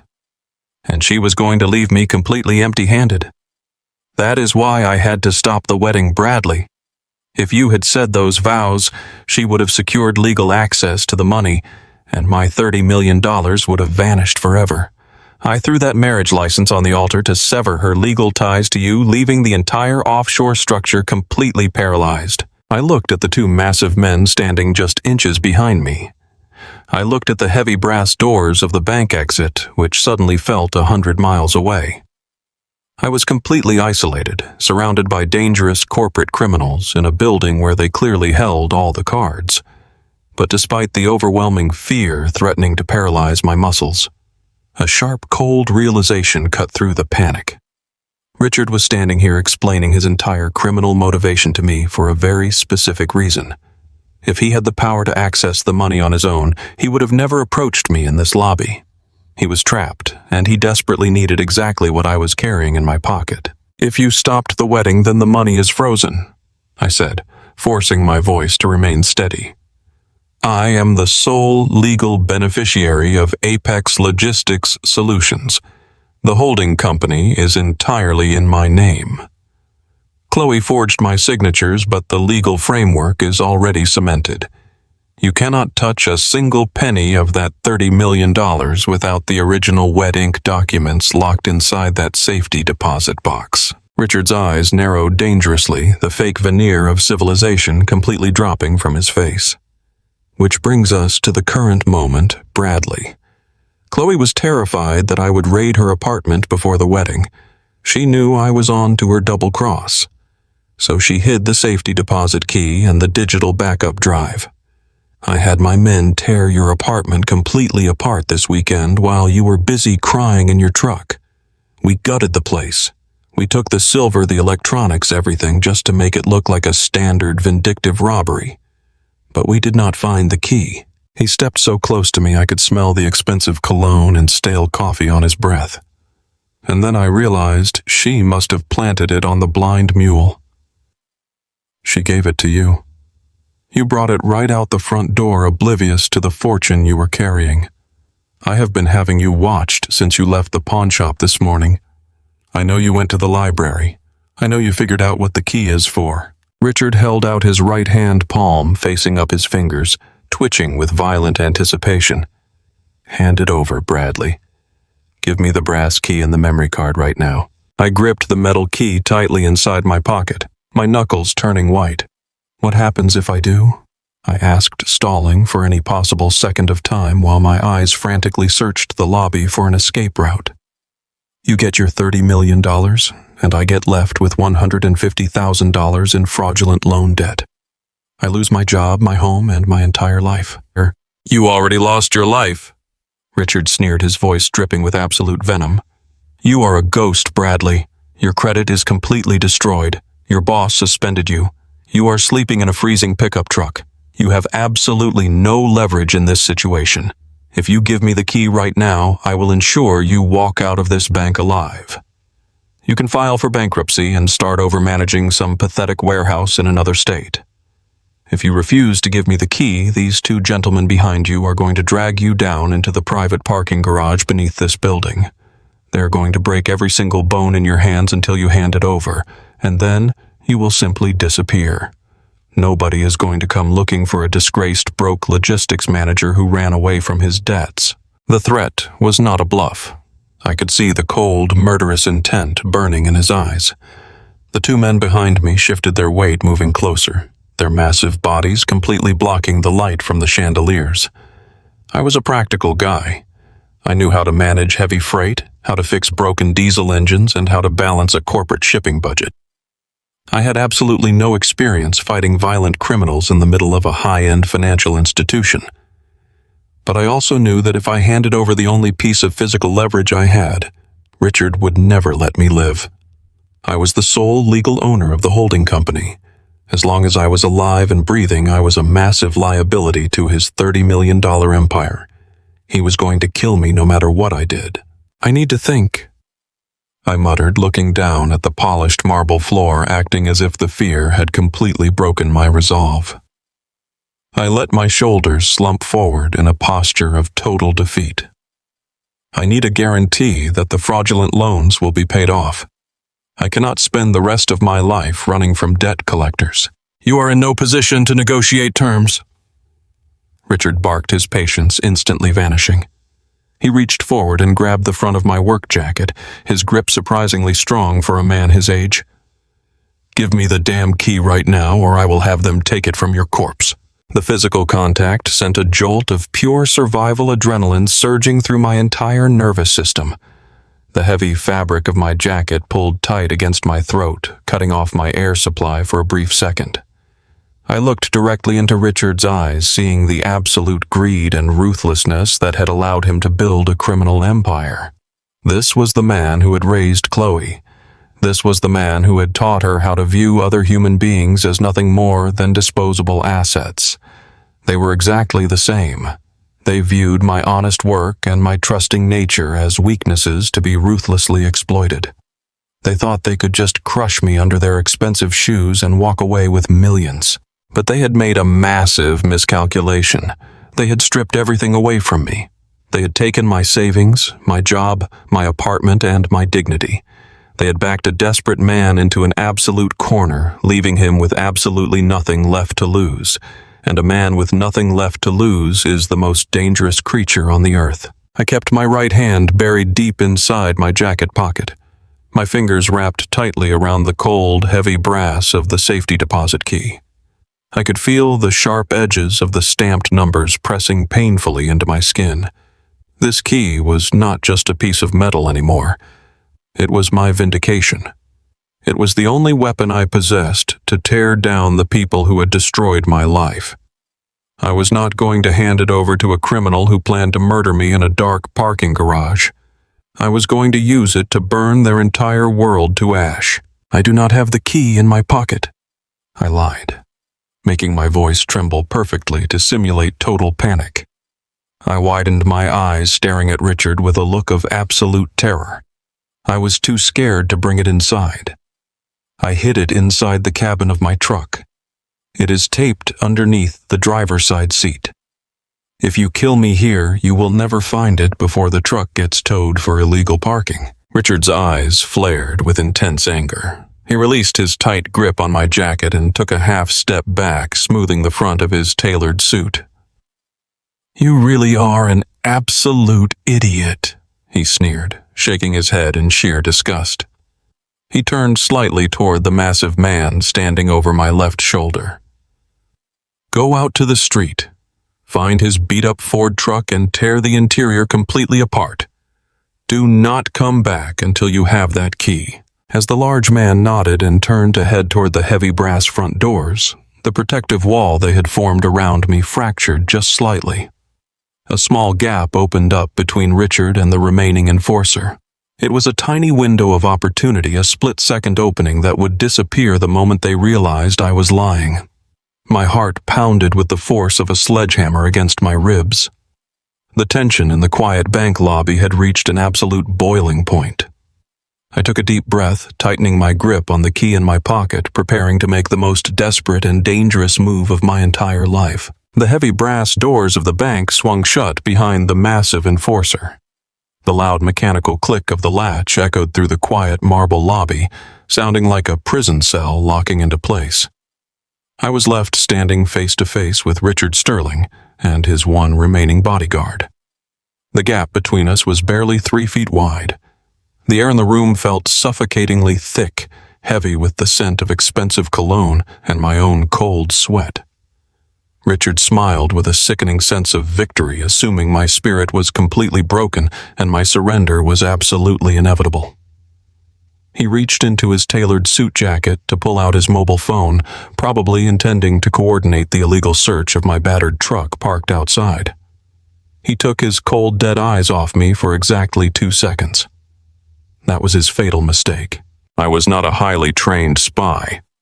I did not know martial arts, and I had absolutely no experience fighting armed corporate mercenaries in the middle of a high-end financial institution. But I was a senior fleet manager.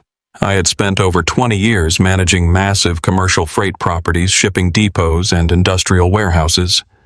I knew exactly how large buildings breathed. I knew commercial building codes, emergency evacuation protocols, and security infrastructure better than anyone else in that room.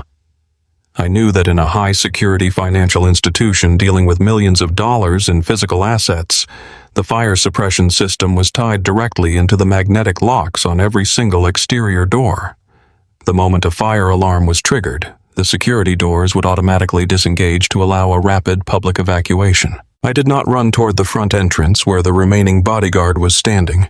I lunged hard to my right, throwing my entire body weight toward the massive concrete pillar holding up the vaulted ceiling. Mounted directly on the pristine white marble just waist high was a bright red manual fire alarm pull station. Before Richard could even process my sudden erratic movement or shout a command to his enforcer, I slammed the palm of my bare hand against the glass cover. The protective glass shattered instantly, biting into my skin, but I did not feel the pain. I hooked my fingers over the heavy white lever and yanked it straight down with every ounce of strength I had left. The mechanical response was immediate and absolutely deafening. A piercing electronic siren shattered the quiet aristocratic silence of the bank lobby, vibrating right through the soles of my work boots. Blinding white strobe lights began flashing rapidly from every single corner of the high vaulted ceiling. The sudden violent sensory overload caused the massive bodyguard to instinctively flinch and raise his hands to cover his ears. Richard shouted something furiously at him, his face twisting into an ugly mask of pure rage, but his words were completely swallowed by the shrieking mechanical alarm. I did not wait a single second to watch their recovery. I spun around, utilizing the absolute chaos I had just created, and sprinted as fast as I could toward the frosted glass doors at the rear of the lobby labeled Authorized Personnel Only. I threw my right shoulder against the heavy glass, shattering the internal locking mechanism that had just been disabled by the fire system. I tumbled roughly into a long, carpeted hallway lined with private administrative offices. Well-dressed bank employees were pouring out of their cubicles, running blindly past me in a total panic, heading toward the main lobby exits. I went in the exact opposite direction, pushing aggressively deeper into the bowels of the massive building. My decades of logistics experience told me exactly how this structure was designed. Every major downtown high-rise, regardless of how beautiful the front lobby looked, possessed a commercial loading dock hidden in the back alley for armored trucks, maintenance crews, and heavy freight deliveries. I bypassed the crowded passenger elevators and hit the emergency concrete stairwell, taking the steep steps, 3 at a time. My heavy, steel-toed boots slammed violently against the metal grating, echoing in the narrow shaft. I descended rapidly past the ground floor, pushing down into the sub-basement levels. My lungs were burning, demanding oxygen, but the massive adrenaline spike kept my legs pumping. I burst through a set of heavy steel double doors at the bottom of the stairwell and found myself standing on a massive, elevated concrete loading platform. 2 delivery drivers wearing brown uniforms were standing near a parked commercial box truck, looking completely confused by the flashing fire strobes illuminating the dark loading bay. I ignored them completely, running straight past their idling vehicle. I did not bother looking for the pedestrian stairs. I vaulted right off the edge of the elevated concrete dock, falling 4 feet and hitting the wet asphalt alleyway incredibly hard. I rolled forward, letting my shoulder absorb the brutal impact, scraping my heavy work jacket against the rough pavement. I scrambled frantically to my feet and ran blindly down the narrow brick corridor, dodging overflowing dumpsters and stacked wooden pallets. I could hear the faint, terrifying sound of angry shouts echoing from the loading dock behind me.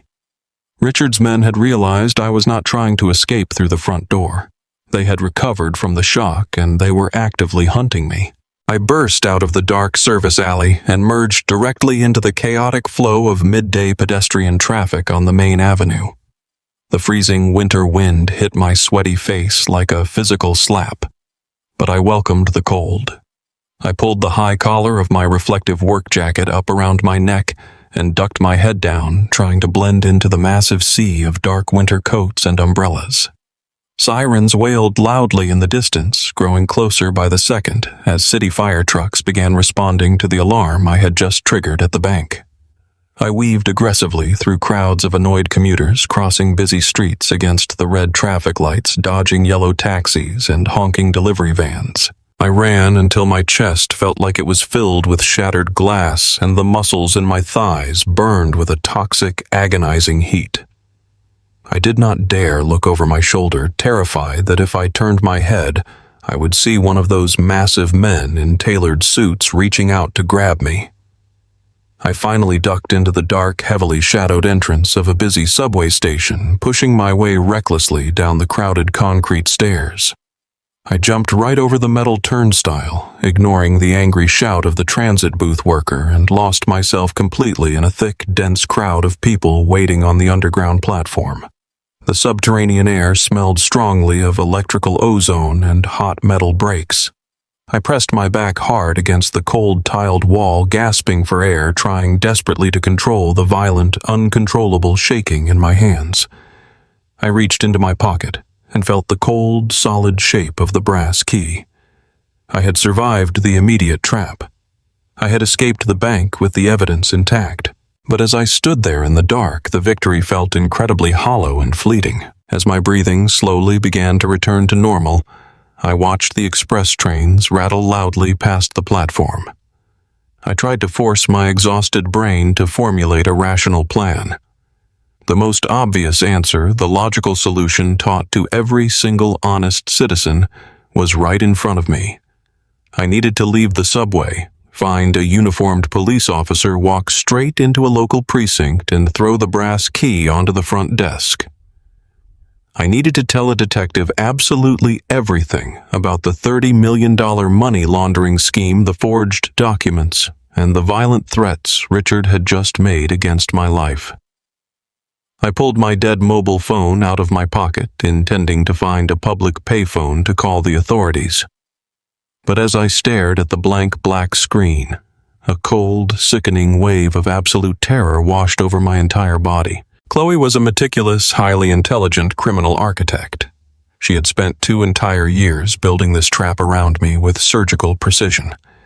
She had hijacked my perfect credit history, forged my signature on federal corporate documents, and set up a massive, untraceable offshore holding company, all while sleeping peacefully in my bed.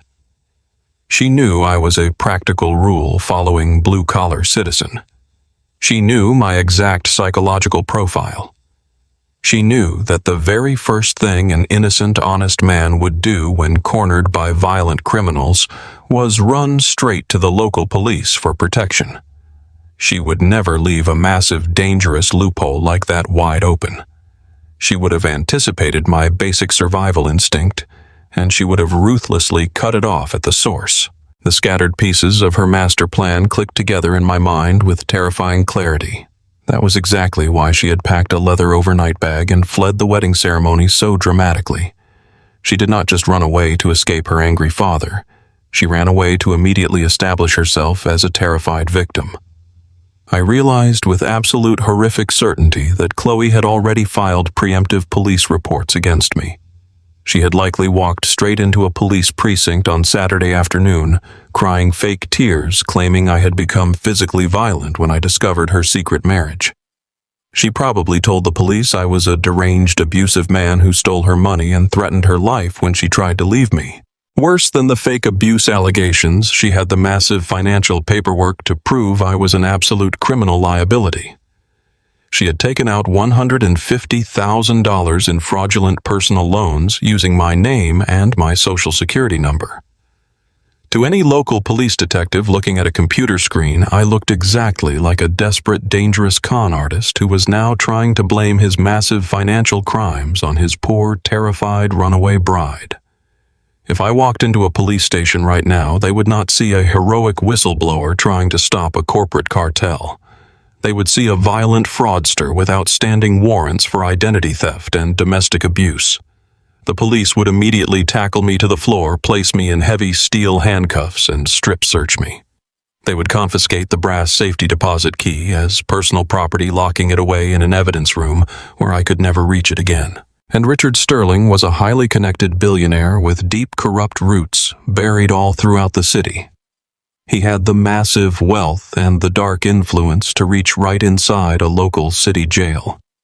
If I was locked in a concrete holding cell waiting for a severely overworked public defender, I would be completely and utterly defenseless. Richard's men would simply pay off a corrupt guard or arrange a violent fatal accident before I ever saw the inside of a courtroom. The local police were not a safe haven for me. They were just another steel jaw of the massive trap Chloe had built to destroy my life. Going to the cops was nothing more than a guaranteed death sentence. I slid slowly down the cold tiled wall of the subway station until I was sitting flat on the dirty concrete floor, wrapping my arms tightly around my knees. The roaring mechanical noise of another passing train vibrated deep in my chest, threatening to shake me apart. I looked up at the hundreds of everyday people walking past me on the platform. They were carrying briefcases, holding shopping bags, listening to music on their headphones. They were going home to their warm apartments, to their safe, predictable lives, completely oblivious to the massive, invisible war I was currently fighting. I had never felt so entirely isolated, so completely abandoned in my entire 42 years on this earth. I was a man without a home, without a job, without a bank account, and without a single trusted ally.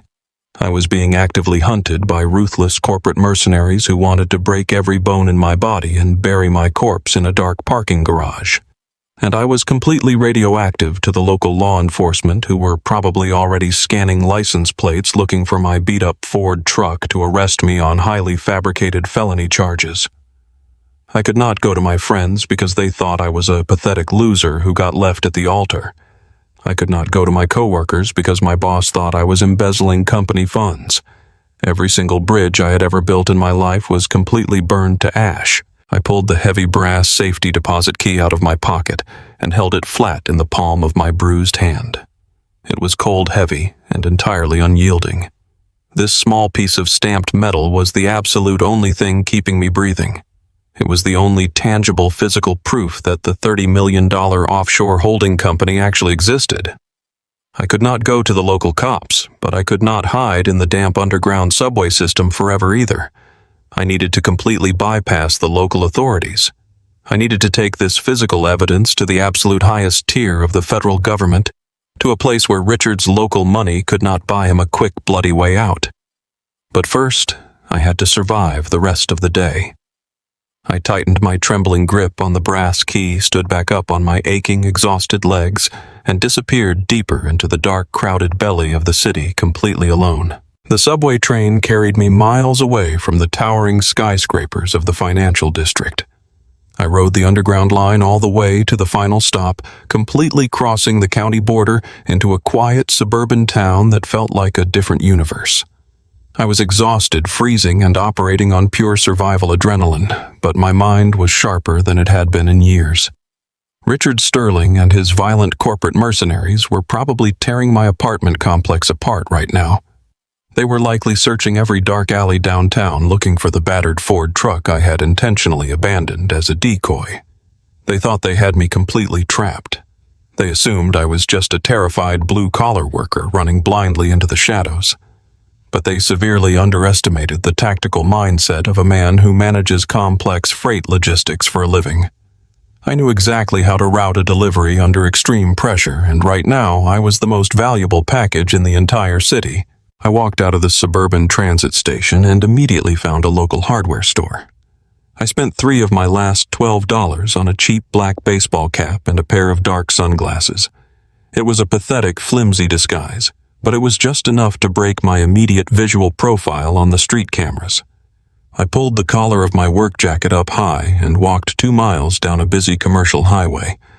The freezing winter wind whipped against my face, but I barely felt the cold. My entire focus was locked on the small brass key burning a hole in my pocket. Finally, I saw the familiar green and gold logo of the Sister Bank branch glowing in the distance. It was a smaller, much less intimidating building than the massive stone fortress downtown, nestled quietly between a grocery store and a strip mall. I stood across the street for 20 agonizing minutes watching the glass front doors scanning the parking lot for any sign of tailored suits or dark luxury sedans. The area was completely clear, just everyday people cashing their weekly paychecks and depositing modest savings. I pulled the baseball cap down low over my eyes, took a deep breath to steady my racing heart, and walked through the automatic sliding doors. The warmth of the local branch hit me instantly, but my blood ran completely ice cold when the front security guard looked in my direction. I kept my head down and walked straight past the main teller line.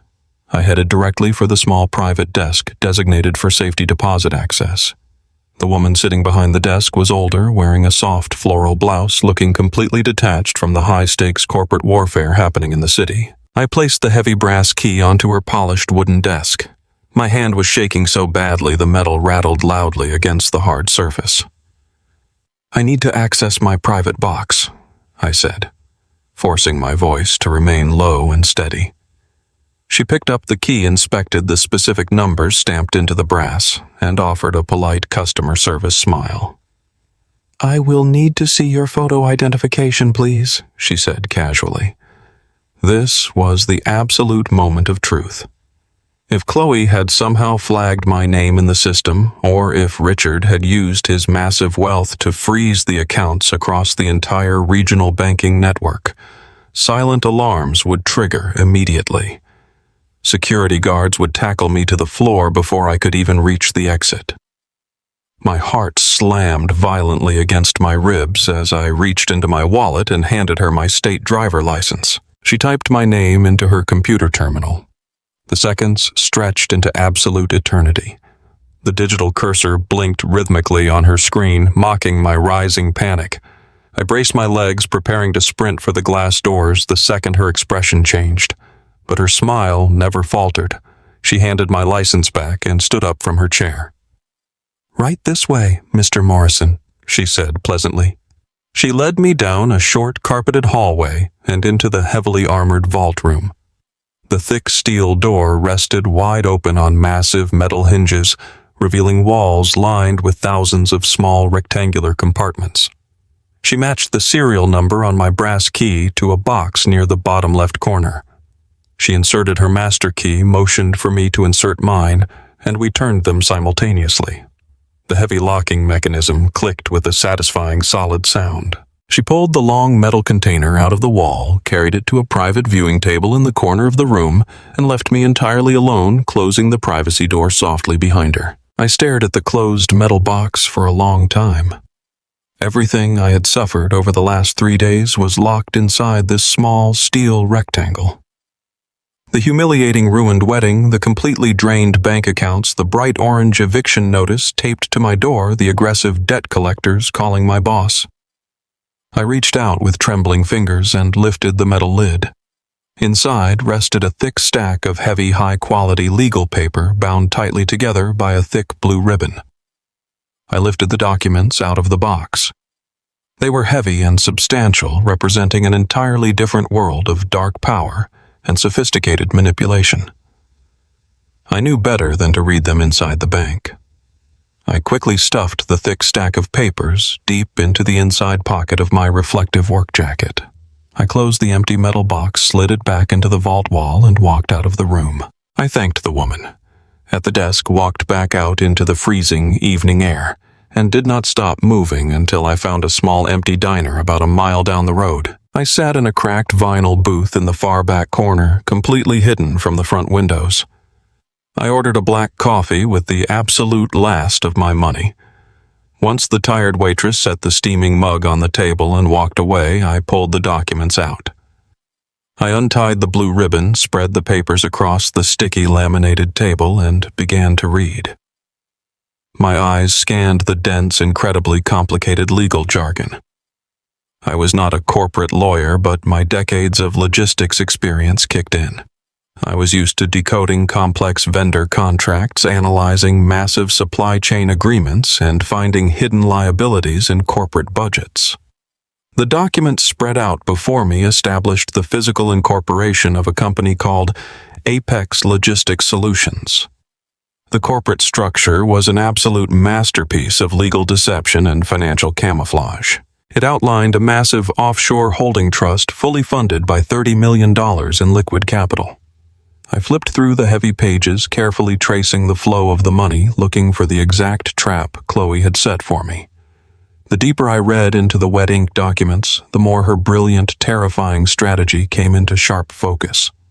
Trent, her secret criminal husband, was completely excluded from the paperwork. His name appeared nowhere, perfectly hiding his embezzled hedge fund money from the relentless federal government investigators. Richard Sterling was also entirely absent, perfectly insulating his dark mob connections from any official financial scrutiny.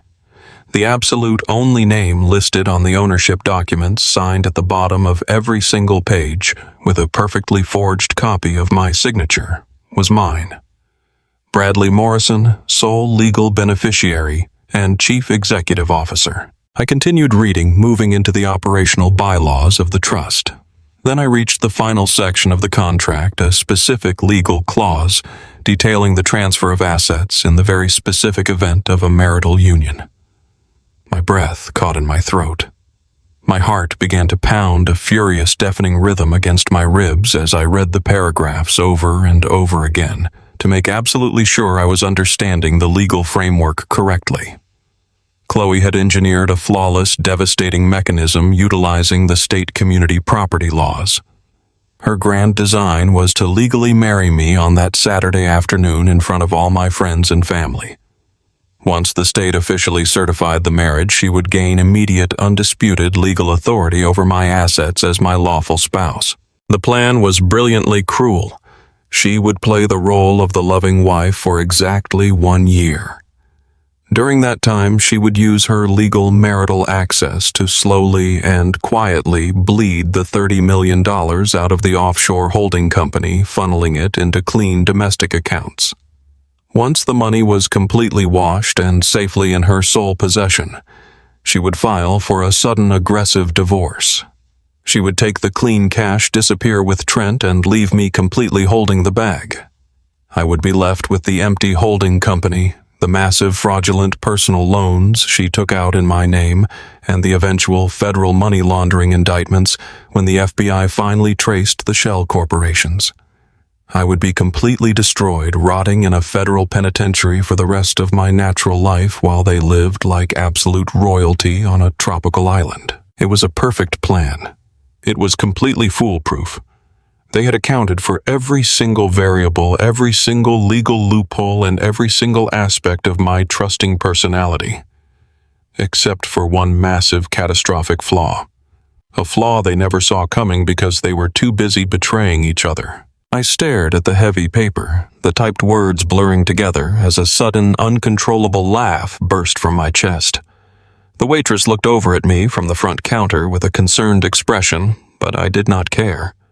I pressed my rough hands against my face, laughing until hot tears actually pricked the corners of my eyes.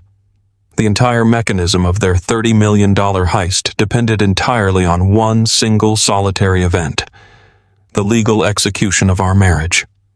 They desperately needed me to say those vows. They needed the pastor to sign the official certificate. They needed the state to legally recognize our union to activate the community property transfer clause. But Richard Sterling, in his greedy, desperate attempt to cut his own daughter out of the deal and seize the money for himself, had burst through the heavy oak doors of the First Community Church. He had violently interrupted the ceremony. He had thrown that certified marriage license proving she was married to Trent right onto the wooden altar, stopping the wedding dead in its tracks. Because Richard stopped the ceremony, the marriage never happened. The state never recognized us as husband and wife.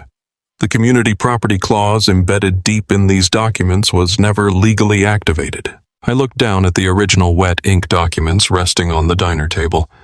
I read my forged signature one more time.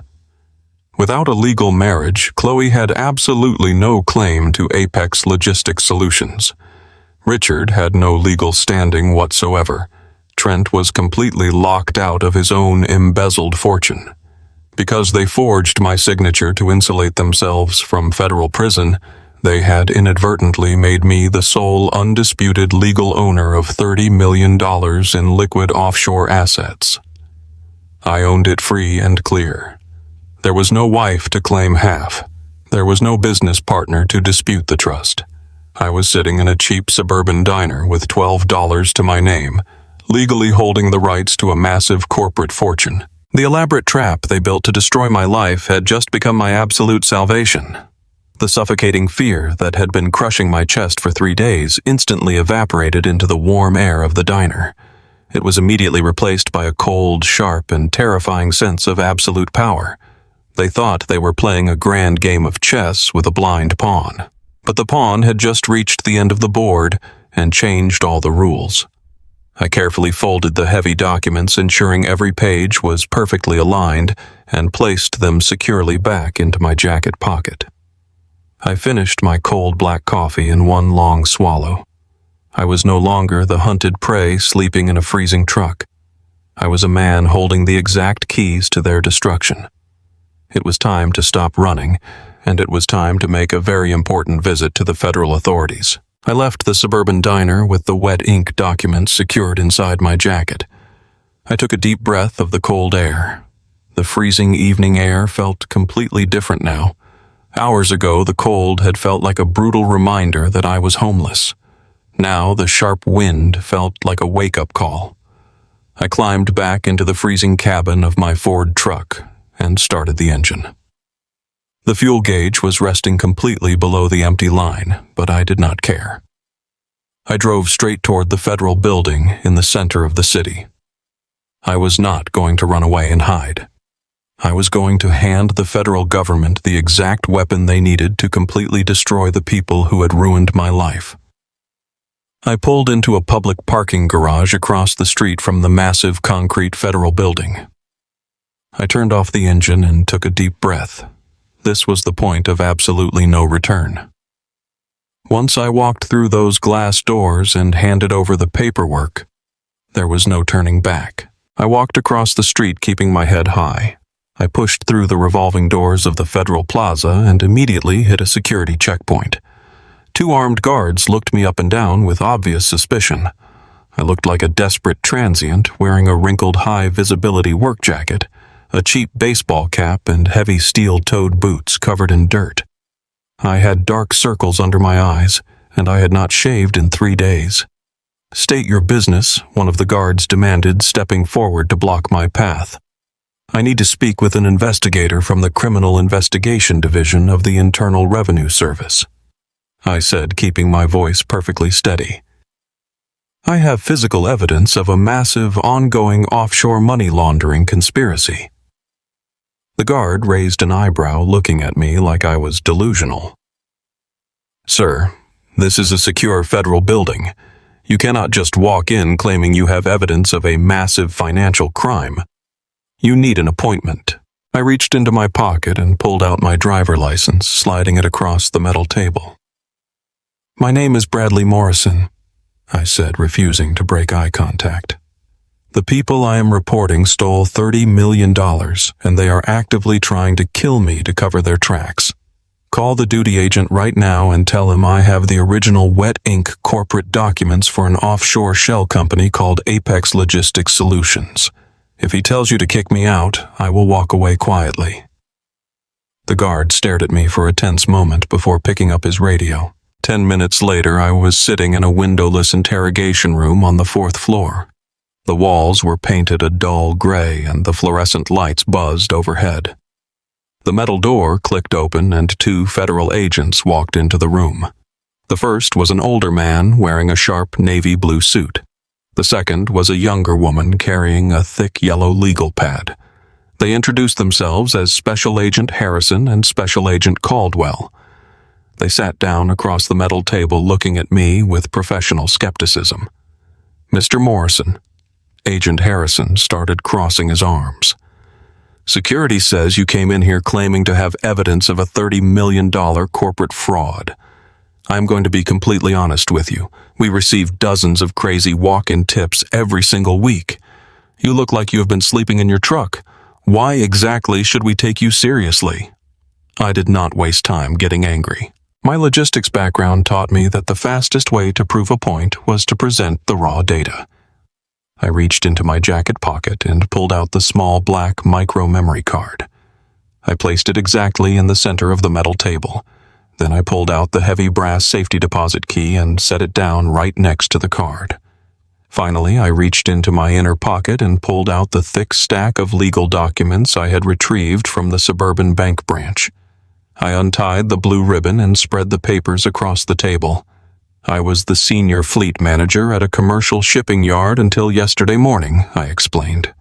My fiancée Chloe stole my identity. She took out $150,000 in fraudulent personal loans using my social security number. But that was just the funding mechanism for a much larger operation. She used my clean criminal record to establish a massive offshore trust to hide stolen money. Agent Caldwell looked down at the documents, scanning the complex legal jargon. She stopped abruptly when she saw the name of the holding company. Apex Logistics Solutions. She looked back up at me, her expression shifting to sharp, focused attention. "Who exactly is the target of this operation?" she asked, pulling a pen from her pocket. "The money belongs to a disgraced hedge fund manager named Trent," I replied, watching the immediate reaction on their faces. The air in the room seemed to instantly evaporate. Agent Harrison leaned over the table, his eyes locked on the wet ink documents. "Trent." He repeated, his voice dropping an octave. "Are you talking about the Chicago hedge fund case?" I nodded slowly. Yes. Chloe was secretly married to Trent the entire time she was dating me. They partnered with her father, Richard Sterling, to build an untraceable financial network. They put my name at the very top of the corporate structure as the sole legal beneficiary.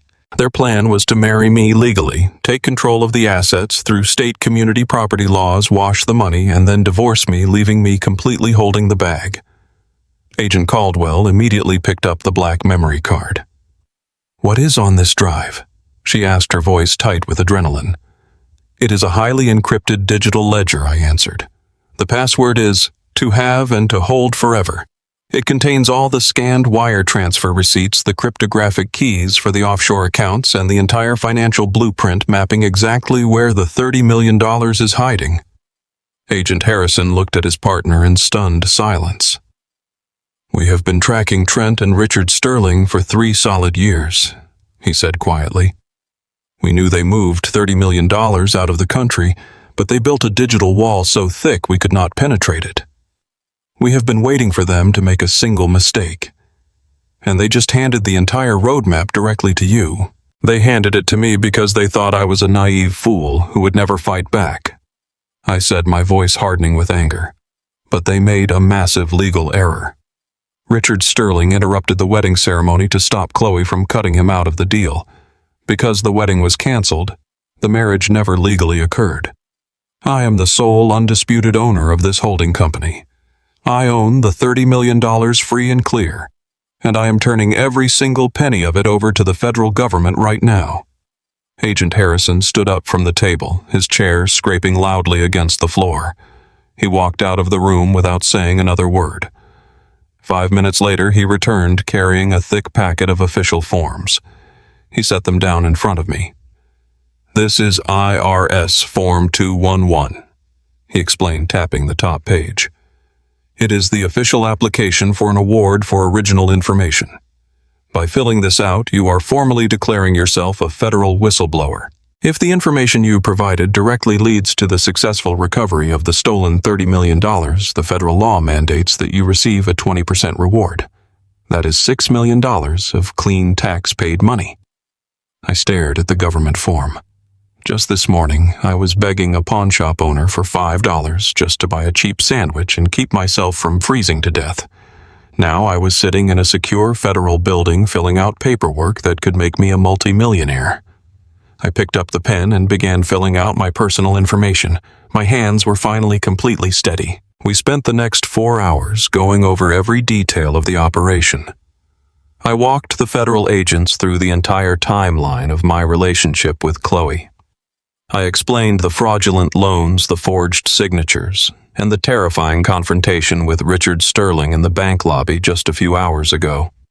Agent Caldwell took pages of notes while Agent Harrison coordinated with his superiors in Washington. By the time we finished, the sun had completely set outside the windowless room. "We have enough hard evidence right here on this table to secure massive federal arrest warrants for all 3 of them," Agent Harrison said, rubbing his tired eyes. "The wire fraud, the identity theft, and the money laundering conspiracy will put them all in federal prison for decades. But there is a logistical problem. Richard Sterling is highly connected. If we kick down his door tonight, his corporate lawyers will tie this up in federal court for years.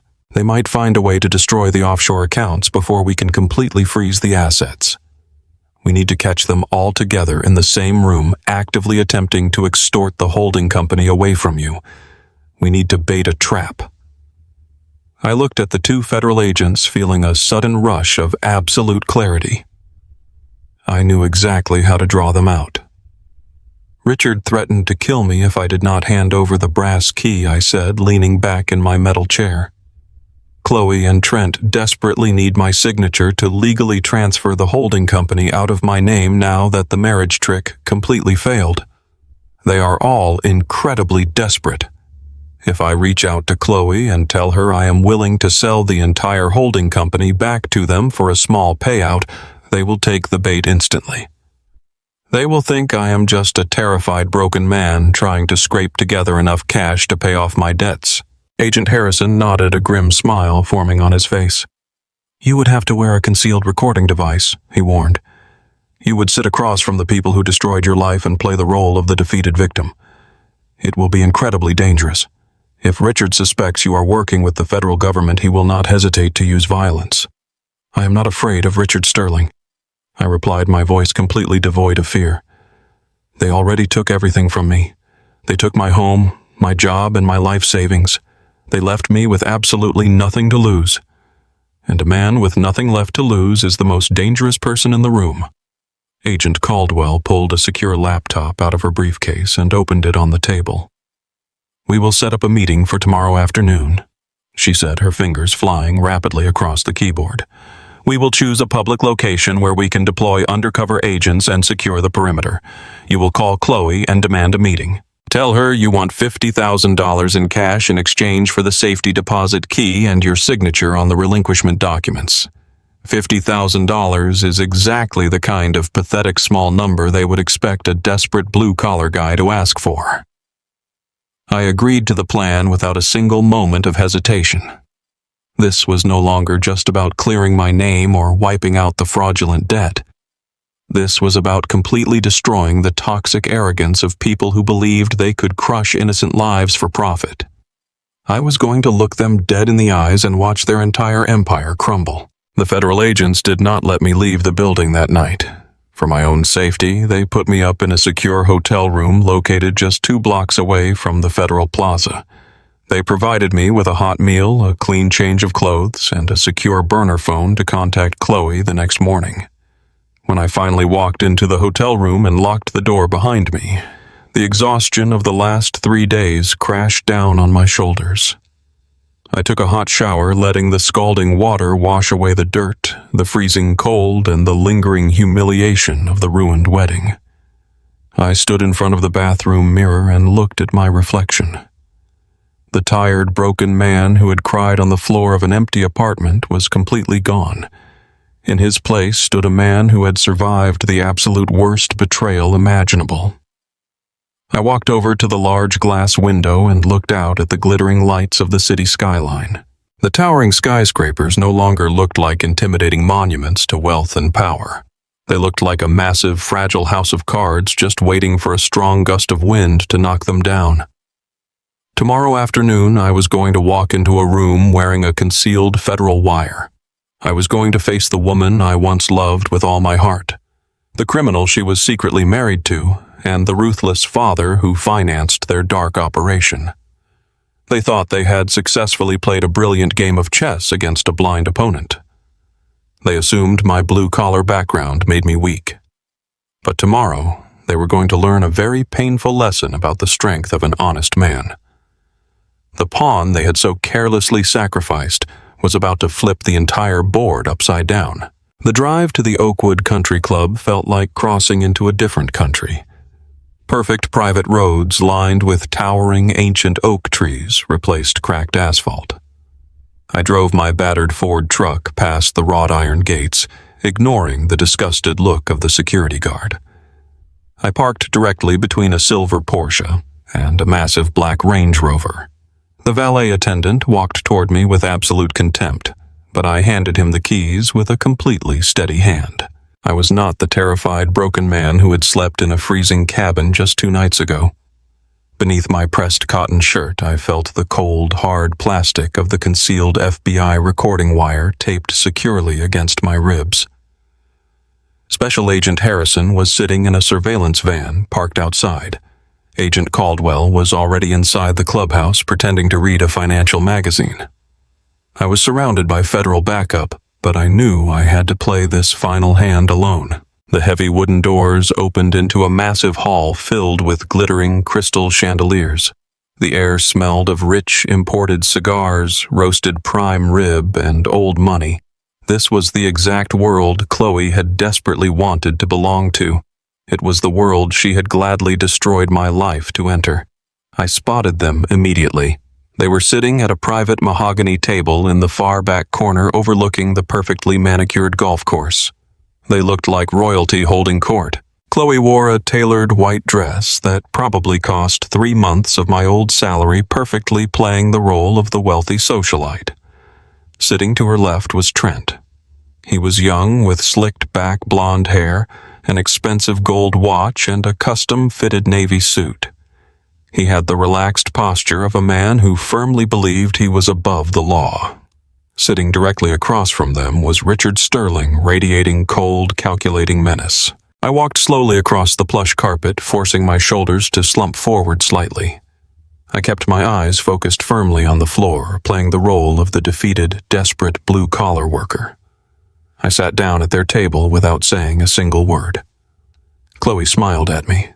It was not the warm, loving smile she used to trick me. It was a sharp, mocking expression filled with absolute contempt. "Bradley," she said softly, her voice dripping with fake sympathy.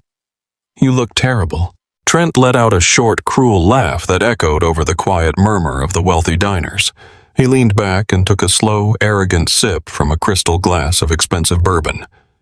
"It is a massive tragedy, really," Trent added. "A man works hard playing by the rules and ends up with absolutely nothing. You really should have paid much closer attention to your personal finances." I stared at him, feeling a burning wave of anger rising in my chest. But I kept my facial expression perfectly blank. I let them enjoy their false sense of victory because every single word they said was being recorded by federal agents outside. Richard leaned forward, placing his elbows heavily on the polished mahogany table. He looked at me with the same deadly patience a predator uses before striking a severely wounded animal. "We do not have time to waste on your pathetic silence," Richard stated, his voice dropping into a dangerous, threatening whisper. "You have the brass safety deposit key, and you have the physical documents. And I have the power to make your miserable life completely disappear before the sun goes down." Trent reached into his expensive suit jacket and pulled out a thick, folded legal document.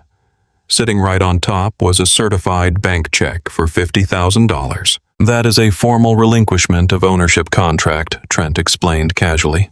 "You sign your name at the bottom, officially transferring the sole ownership of Apex Logistics Solutions over to me. You hand Richard the safety deposit key right now. In exchange for your cooperation, you take that check and you walk out of this country club alive." Chloe leaned across the table, her eyes glittering with greed. "Think about it logically, Bradley. Take the money.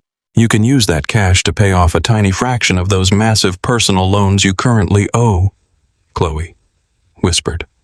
"You can rent a cheap apartment and start your little life over. It is a highly generous offer considering your absolute financial ruin. If you refuse to sign," Trent added, his tone suddenly vicious, "we will ensure those angry debt collectors garnish every single paycheck you ever earn. We will drag your name through the mud forever. Sign the paper and disappear." I looked down at the $50,000 check. 2 days ago, that amount of money would have felt like an absolute miracle. 2 days ago, I would have begged on my knees for a chance to escape the crushing debt they had forced upon me. But sitting here looking directly at the 3 people who had actively conspired to destroy an innocent man, I felt nothing but pure, cold clarity. The fear was completely gone. I pushed the check back across the table. "I am not going to sign anything," I said, keeping my voice low and incredibly steady. Trent slammed his open hand heavily against the table, causing the crystal glasses to rattle loudly. "You are a complete fool," he hissed angrily, his face flushing red. "Do you have any idea who you are dealing with?" "Yes," I replied, looking directly into his angry eyes. "I know exactly who I am dealing with. You are a disgraced hedge fund manager who stole $30 million from trusting investors." I turned my head and locked eyes with Chloe.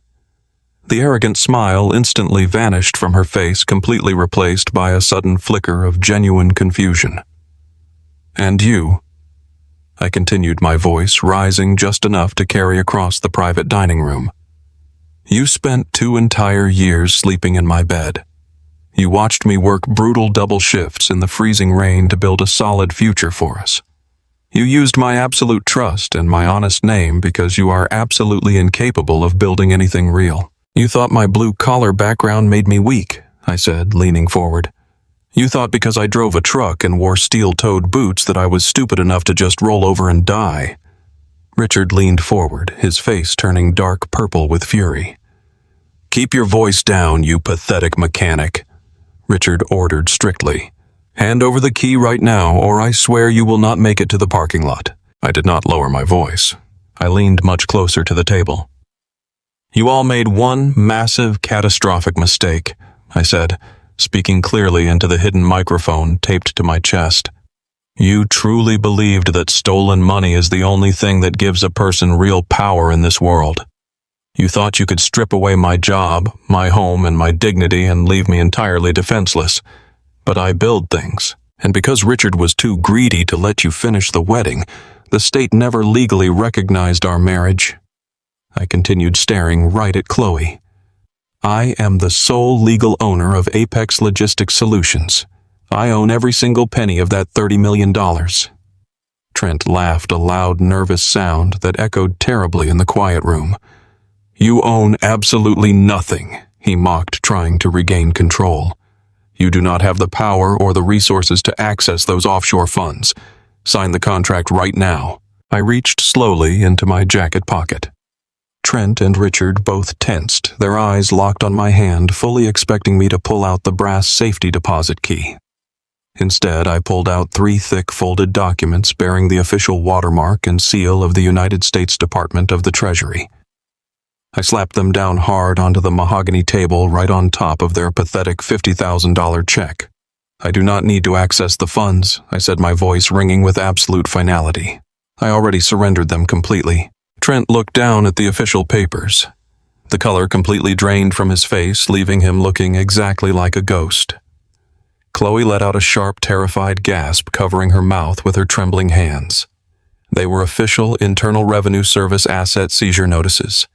The documents legally authorized the federal government to completely freeze and confiscate the entire $30 million offshore trust. "What did you do?" Richard whispered, his voice shaking with absolute uncontrollable terror. "What did you just do to us?" Before I could even answer his question, the heavy wooden doors burst violently open. A dozen federal agents wearing dark tactical jackets with the letters FBI printed boldly across their chests flooded into the room. Agent Harrison led the massive charge, his gold badge held high in the air. The wealthy patrons of the country club screamed in absolute terror and scrambled away from their expensive tables. "Nobody move a single muscle," Agent Harrison shouted, his voice echoing like thunder across the vaulted ceiling. "Federal agents, keep your hands exactly where we can see them." 2 heavily armed agents sprinted across the dining room and violently grabbed Trent, pulling him roughly out of his leather chair and slamming him face first onto the polished mahogany table. The expensive bourbon spilled entirely across the seizure documents. Trent screamed in sheer panic, begging them to stop, but the agents quickly secured his wrists in heavy steel handcuffs. Chloe jumped up from her chair, tears streaming rapidly down her face. She tried to run toward the back exit, but Agent Caldwell intercepted her, grabbing her arm violently. "You have no right to do this to me," Chloe shrieked hysterically, fighting against the grip. "I am a victim here. He stole my identity." Agent Caldwell coldly slapped the heavy handcuffs onto Chloe's wrists, locking them incredibly tight. "Save your lies for the federal judge," Caldwell stated sharply. "You are under federal arrest for conspiracy to commit wire fraud, massive identity theft, and international money laundering. You have the right to remain completely silent, and I highly suggest you start using it immediately." Richard Sterling did not try to run. He sat absolutely frozen in his chair, staring at the federal agents, completely paralyzed by the shock of his empire collapsing. The powerful, ruthless billionaire who had threatened to murder me just yesterday was now trembling like a frightened child. An armed agent pulled him roughly to his feet and cuffed him, reading him his Miranda rights. The room was now completely filled with the flashing lights of police cruisers outside, the wealthy elite of the city. The exact people Richard and Chloe had tried so desperately to impress were standing in the corners, whispering in absolute horror as the three criminals were publicly marched out in total disgrace. I stood up from the table, slowly straightening my wrinkled cotton work shirt. I looked at Chloe one last time as they dragged her directly past me. Her expensive custom white dress was completely stained with spilled bourbon. Her makeup was running down her face in dark, ugly streaks. She looked at me, her eyes wide with desperate pleading, begging for a mercy she absolutely did not deserve. "Bradley, please," she cried out, sobbing. "You have to tell them I had nothing to do with this. Please help me." I looked at her, feeling absolutely nothing in my chest. No anger, no sorrow, and no lingering love. "I chose the absolute truth," I said quietly. "You chose the beautiful lie. Now you get to live with the ugly reality." I turned my back on her forever and walked steadily toward the exit. I stepped out through the heavy wooden doors and walked down the stone steps into the bright afternoon sun, leaving the shattered remains of their criminal empire far behind me. The absolute worst week of my life had finally come to an end. I climbed into my battered Ford truck, started the diesel engine, and smiled. I was completely free. Exactly 1 year has passed since the heavy oak doors of the First Community Church slammed shut and completely shattered my entire existence. Time is a strange thing when you are busy rebuilding your life from absolute zero. The changing of the seasons felt like a slow and steady march toward justice. I found myself sitting on a hard wooden bench in the back row of a federal courtroom in downtown Manhattan, watching the final chapter of my nightmare come to an absolute and highly satisfying close. The courtroom smelled of lemon polish and old paper. It was a massive room filled with intimidating portraits of past judges and surrounded by heavy security. I wore a simple but clean-tailored suit, sitting quietly with my hands folded in my lap. I was no longer the desperate man freezing in the cabin of a battered Ford truck.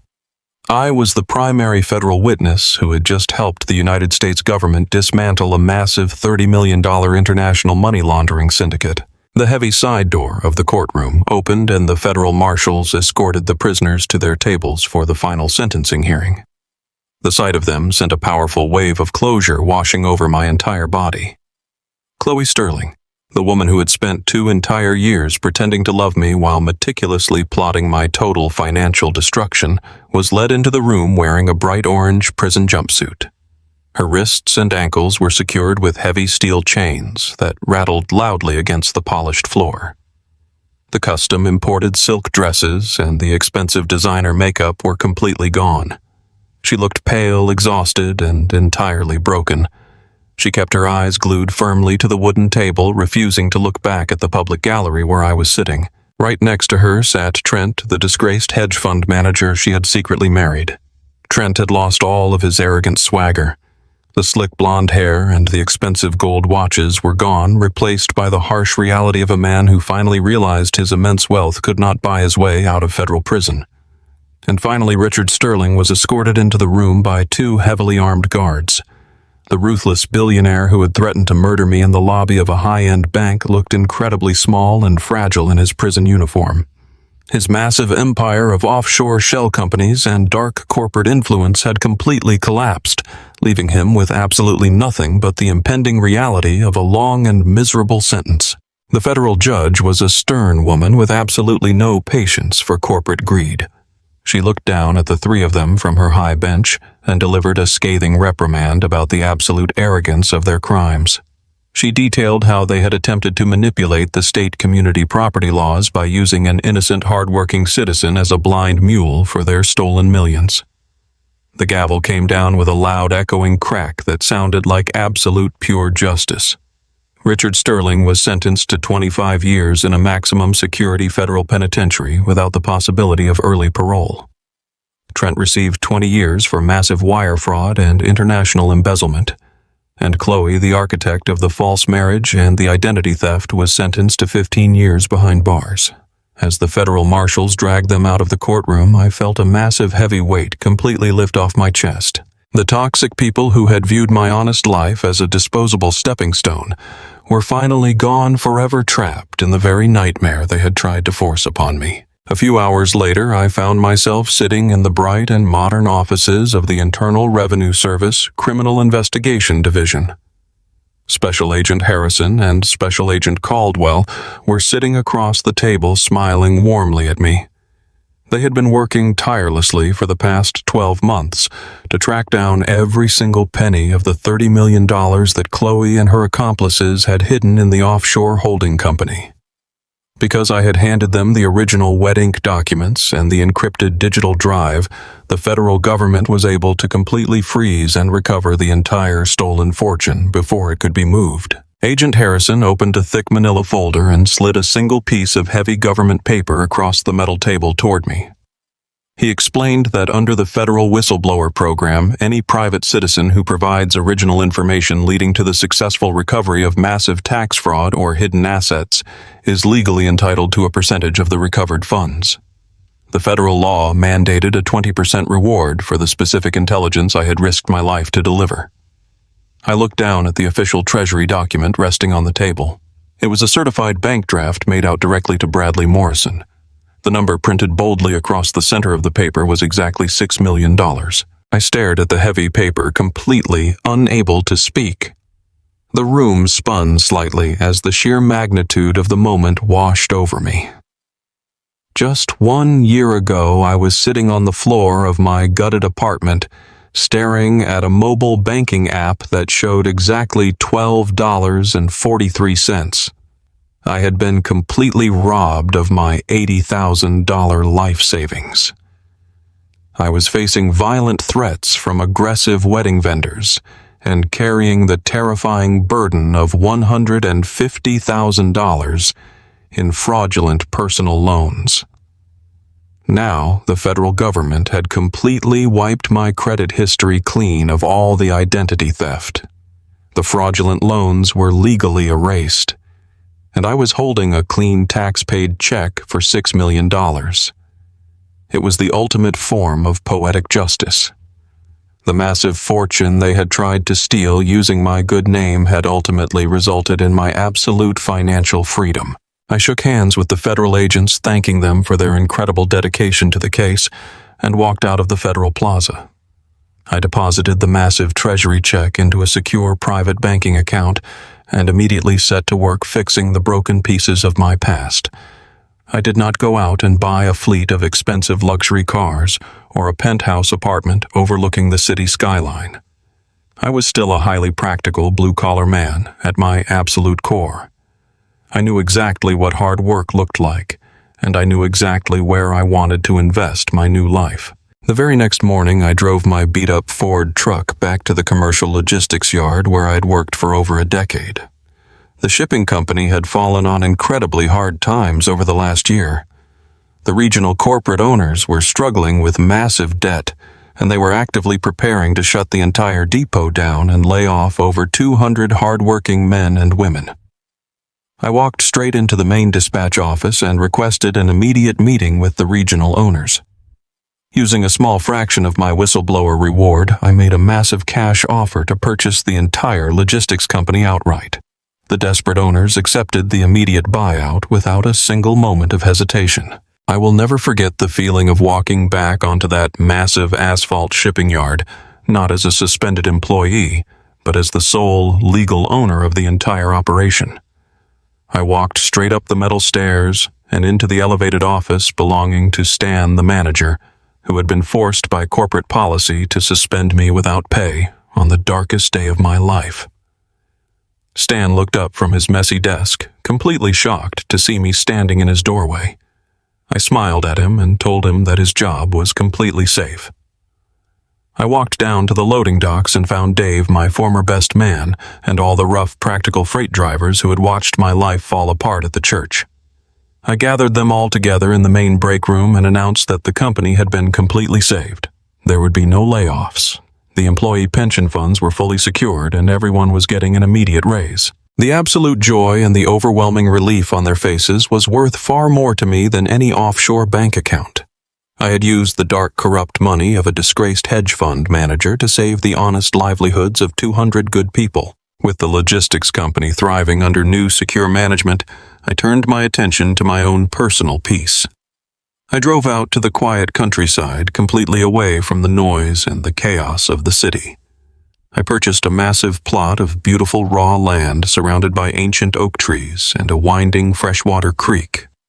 It was a place where the air smelled like pine needles and fresh soil instead of diesel fuel and expensive country club perfume. I hired a local crew to start building a modest, strong house right in the center of the property. I did not want a massive mansion with crystal chandeliers and marble floors. I wanted a home built on a solid, unbreakable foundation. I spent my weekends out on the land working right alongside the construction crew, driving nails and pouring concrete. The physical labor felt incredibly grounding. It reminded me that the most valuable things in this world are not acquired through deception and fraud, but are built slowly and honestly with your own two hands. As I stand here today, looking out over the quiet green fields of my property, I find myself thinking back to that terrible afternoon at the First Community Church. I remember the suffocating smell of the imported white roses. I remember the feeling of absolute pure panic when Richard Sterling slammed that marriage license onto the wooden altar. I remember the crushing humiliation of watching the woman I loved run out the side door, leaving me to face the whispers of 150 shocked guests. At the time, it felt like the absolute end of the world. It felt like a punishment I did not deserve. I thought my life was completely over and that I would never recover from the public shame. But time and truth provide a completely different perspective.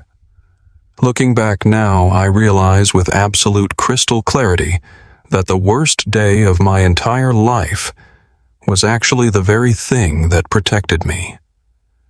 The brutal public humiliation at the altar was not a curse. It was a massive, impenetrable shield.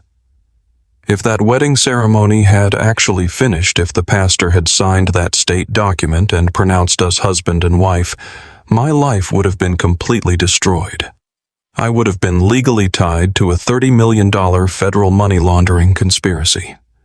When the FBI eventually traced the offshore holding company back to my forged signatures, I would have been the one sitting in that federal courtroom wearing a bright orange prison jumpsuit. I would have lost my freedom forever while Chloe and Trent disappeared onto a tropical island with the clean cash. The very event that completely broke my heart was the exact mechanism that ultimately saved my life. The universe has a strange and terrifying way of protecting us from disasters we cannot even see coming. It disguised my absolute salvation as a massive public tragedy. The pain was necessary to break the illusion and force me to fight for the incredible future I am living today. I am no longer a naive, trusting fool. I am a man who survived the absolute worst betrayal imaginable and built an empire from the scattered ashes. Sometimes the thing that breaks your heart is the only thing that saves your life. If you have ever had a closed door save you from a burning room, drop a comment below. Do not forget to like and subscribe.